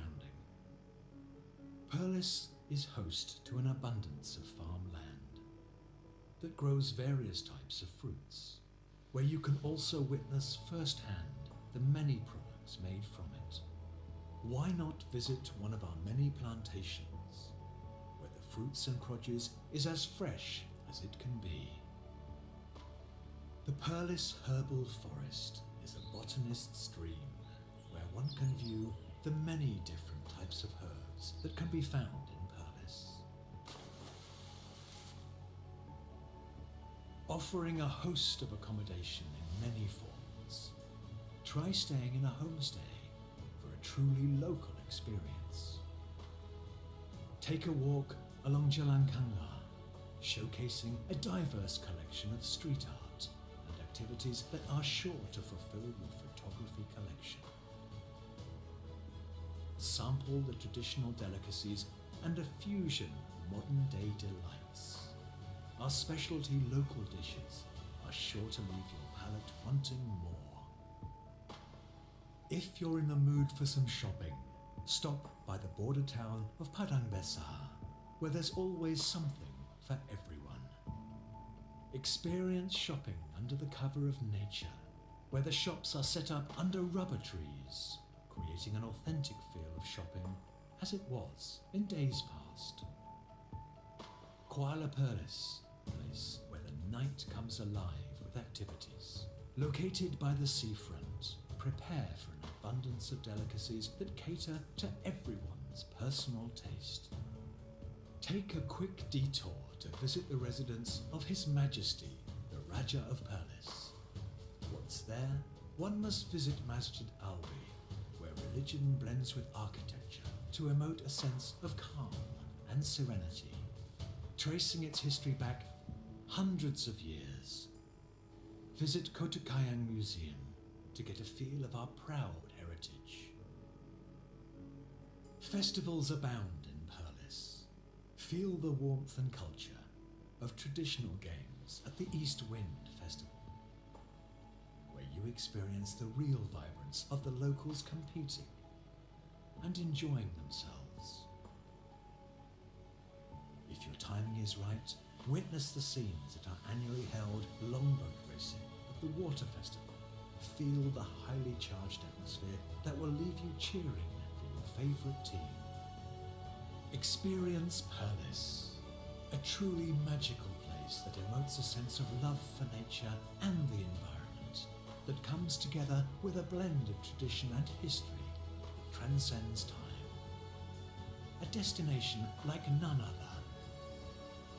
Welcome to Perlis, Asia's best kept secret.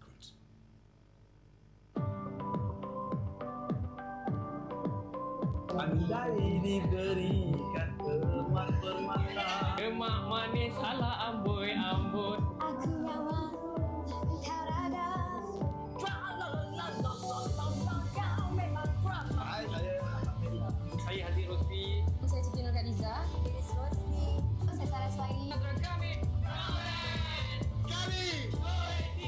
Jom pakai mic ke perli. Saya nak ajak pakai ramai-ramai. Perli. Tahu melawat Perlis? Pada tahun 2024 dan 2023. Ada banyak tempat favorit kat Perlis.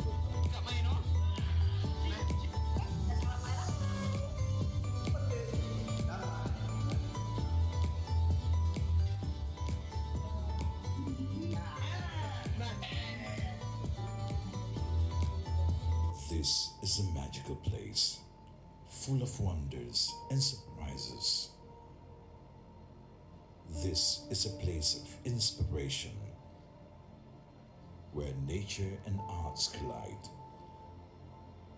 This is a place of serenity, calm, peaceful, and untroubled. This is Perlis.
Perlis Indra Kayangan. Semuanya boleh dirasai dan dinikmati di sini. Pastinya pengalaman yang baru dan segar dibawa pulang bersama. Pemandangan landscape yang mempesona oleh penciptanya. Rumah inap yang menarik serta berdekatan dengan alam semula jadi. Hidangan variasi makanan yang menyelerakan. Kemajuan industri pertanian yang anda boleh alami sendiri. Budaya yang unik serta adat warisan yang dijaga dengan sempurna zaman berzama. Ayuh bersama terokai Perlis.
Okay, ladies and gentlemen, I have my marks with me. Your marks with me, my apology. Okay, before we announce the winners of this year's 3MT competition, okay, first I would like to call upon the CGS Deputy Director for Research Mode, Associate Professor IR Technologies, Dr. Muhammad Effendi Rojan, to accompany our CGS Director to hand over the certificate of participation to all of the contestants. Please welcome.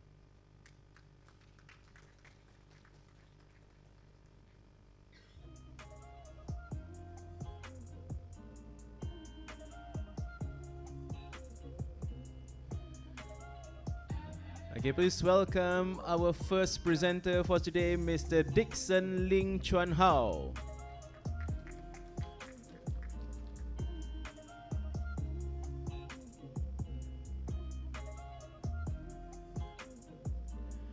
Mr. Muhammad Afifi bin Muhammad Shukri.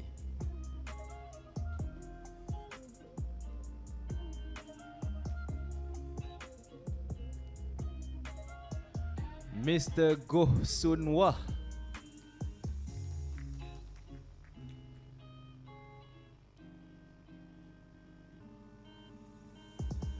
Mr. T Ho Woon.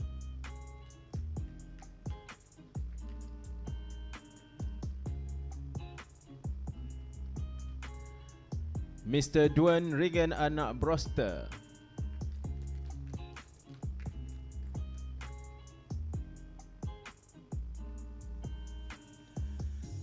Mr. Muhammad Syafiq bin Abdul Rahman.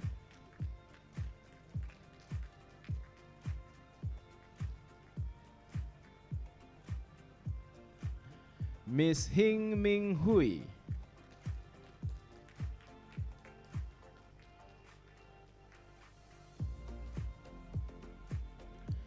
Mr. Muhammad I'm sorry, Mr. Mio Ahmad Zainal.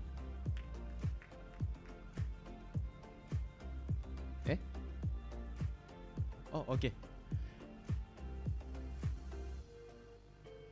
Next, please welcome Mr. Precious Ogbonda Amadi.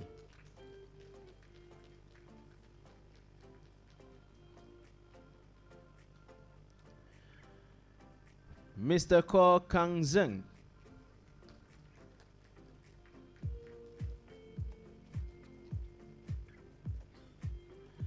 Miss Siti Mariam binti Zainul.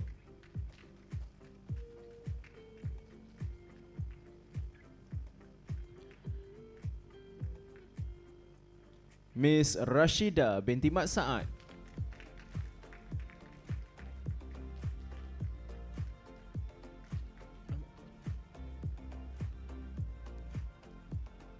Miss O Yang Jai Shen.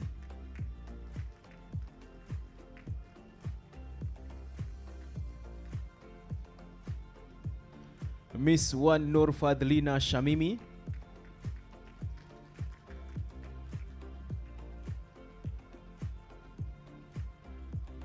And Miss Husna Afifi Muhammad Yusof.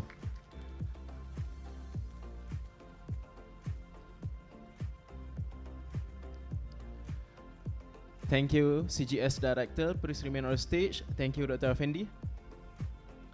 Next, I would like to invite the Honorable Professor Dr. Ahmad Abdul Hamid Adom as our Head of Judge to the stage to deliver the awards to our winners. Please welcome.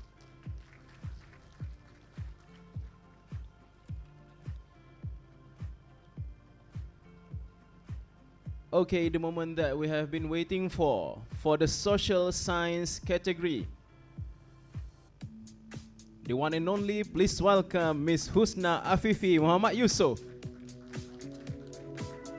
First prize winner.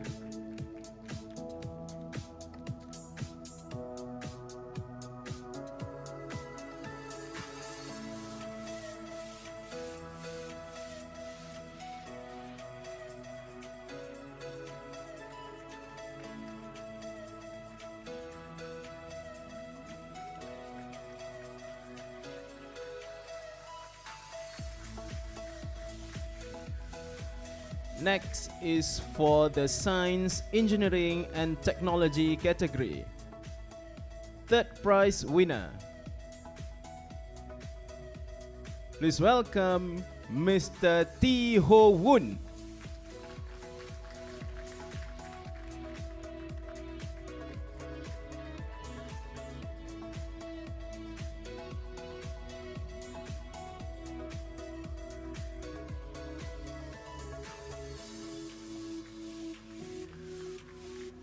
Second prize, Muhammad Afifi bin Muhammad Shukri.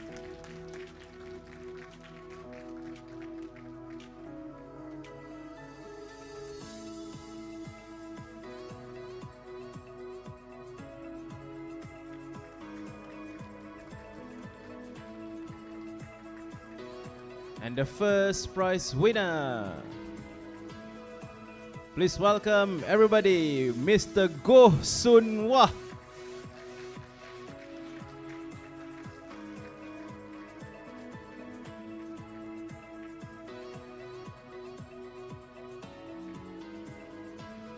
Okay, congratulations all winners.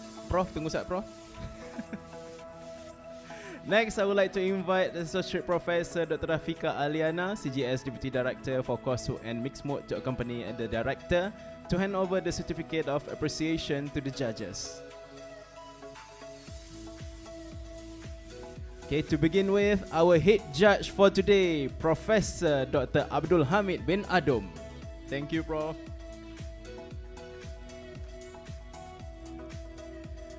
Next, Professor IR Dr. Muhammad Khairuddin bin Mat Arshad. Thank you, Prof.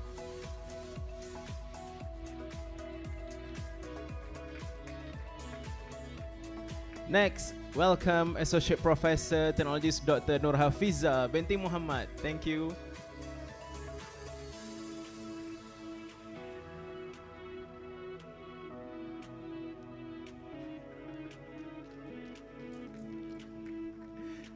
And finally, please welcome Associate Professor Dr. Sharmini binti Abdullah, Faculty of Business and Communication. Thank you.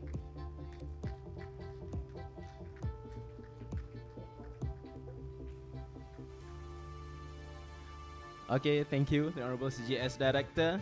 Now let's give a big round of applause to our contestants, judges, secretariat and PKK for all of their expertise, dedication and hard work in ensuring the success of this year's 3MT competition. To all winners, don't forget to collect your physical prize money later on after this. Kalau nak buat balik yang tu saja pun boleh juga, tak ada masalah. Look for Madam Istiharah after this, okay? Alright, to end this program for today, please rise for Semangat UniMAP song.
Thank you very much. We will have a photo session before we dismissed.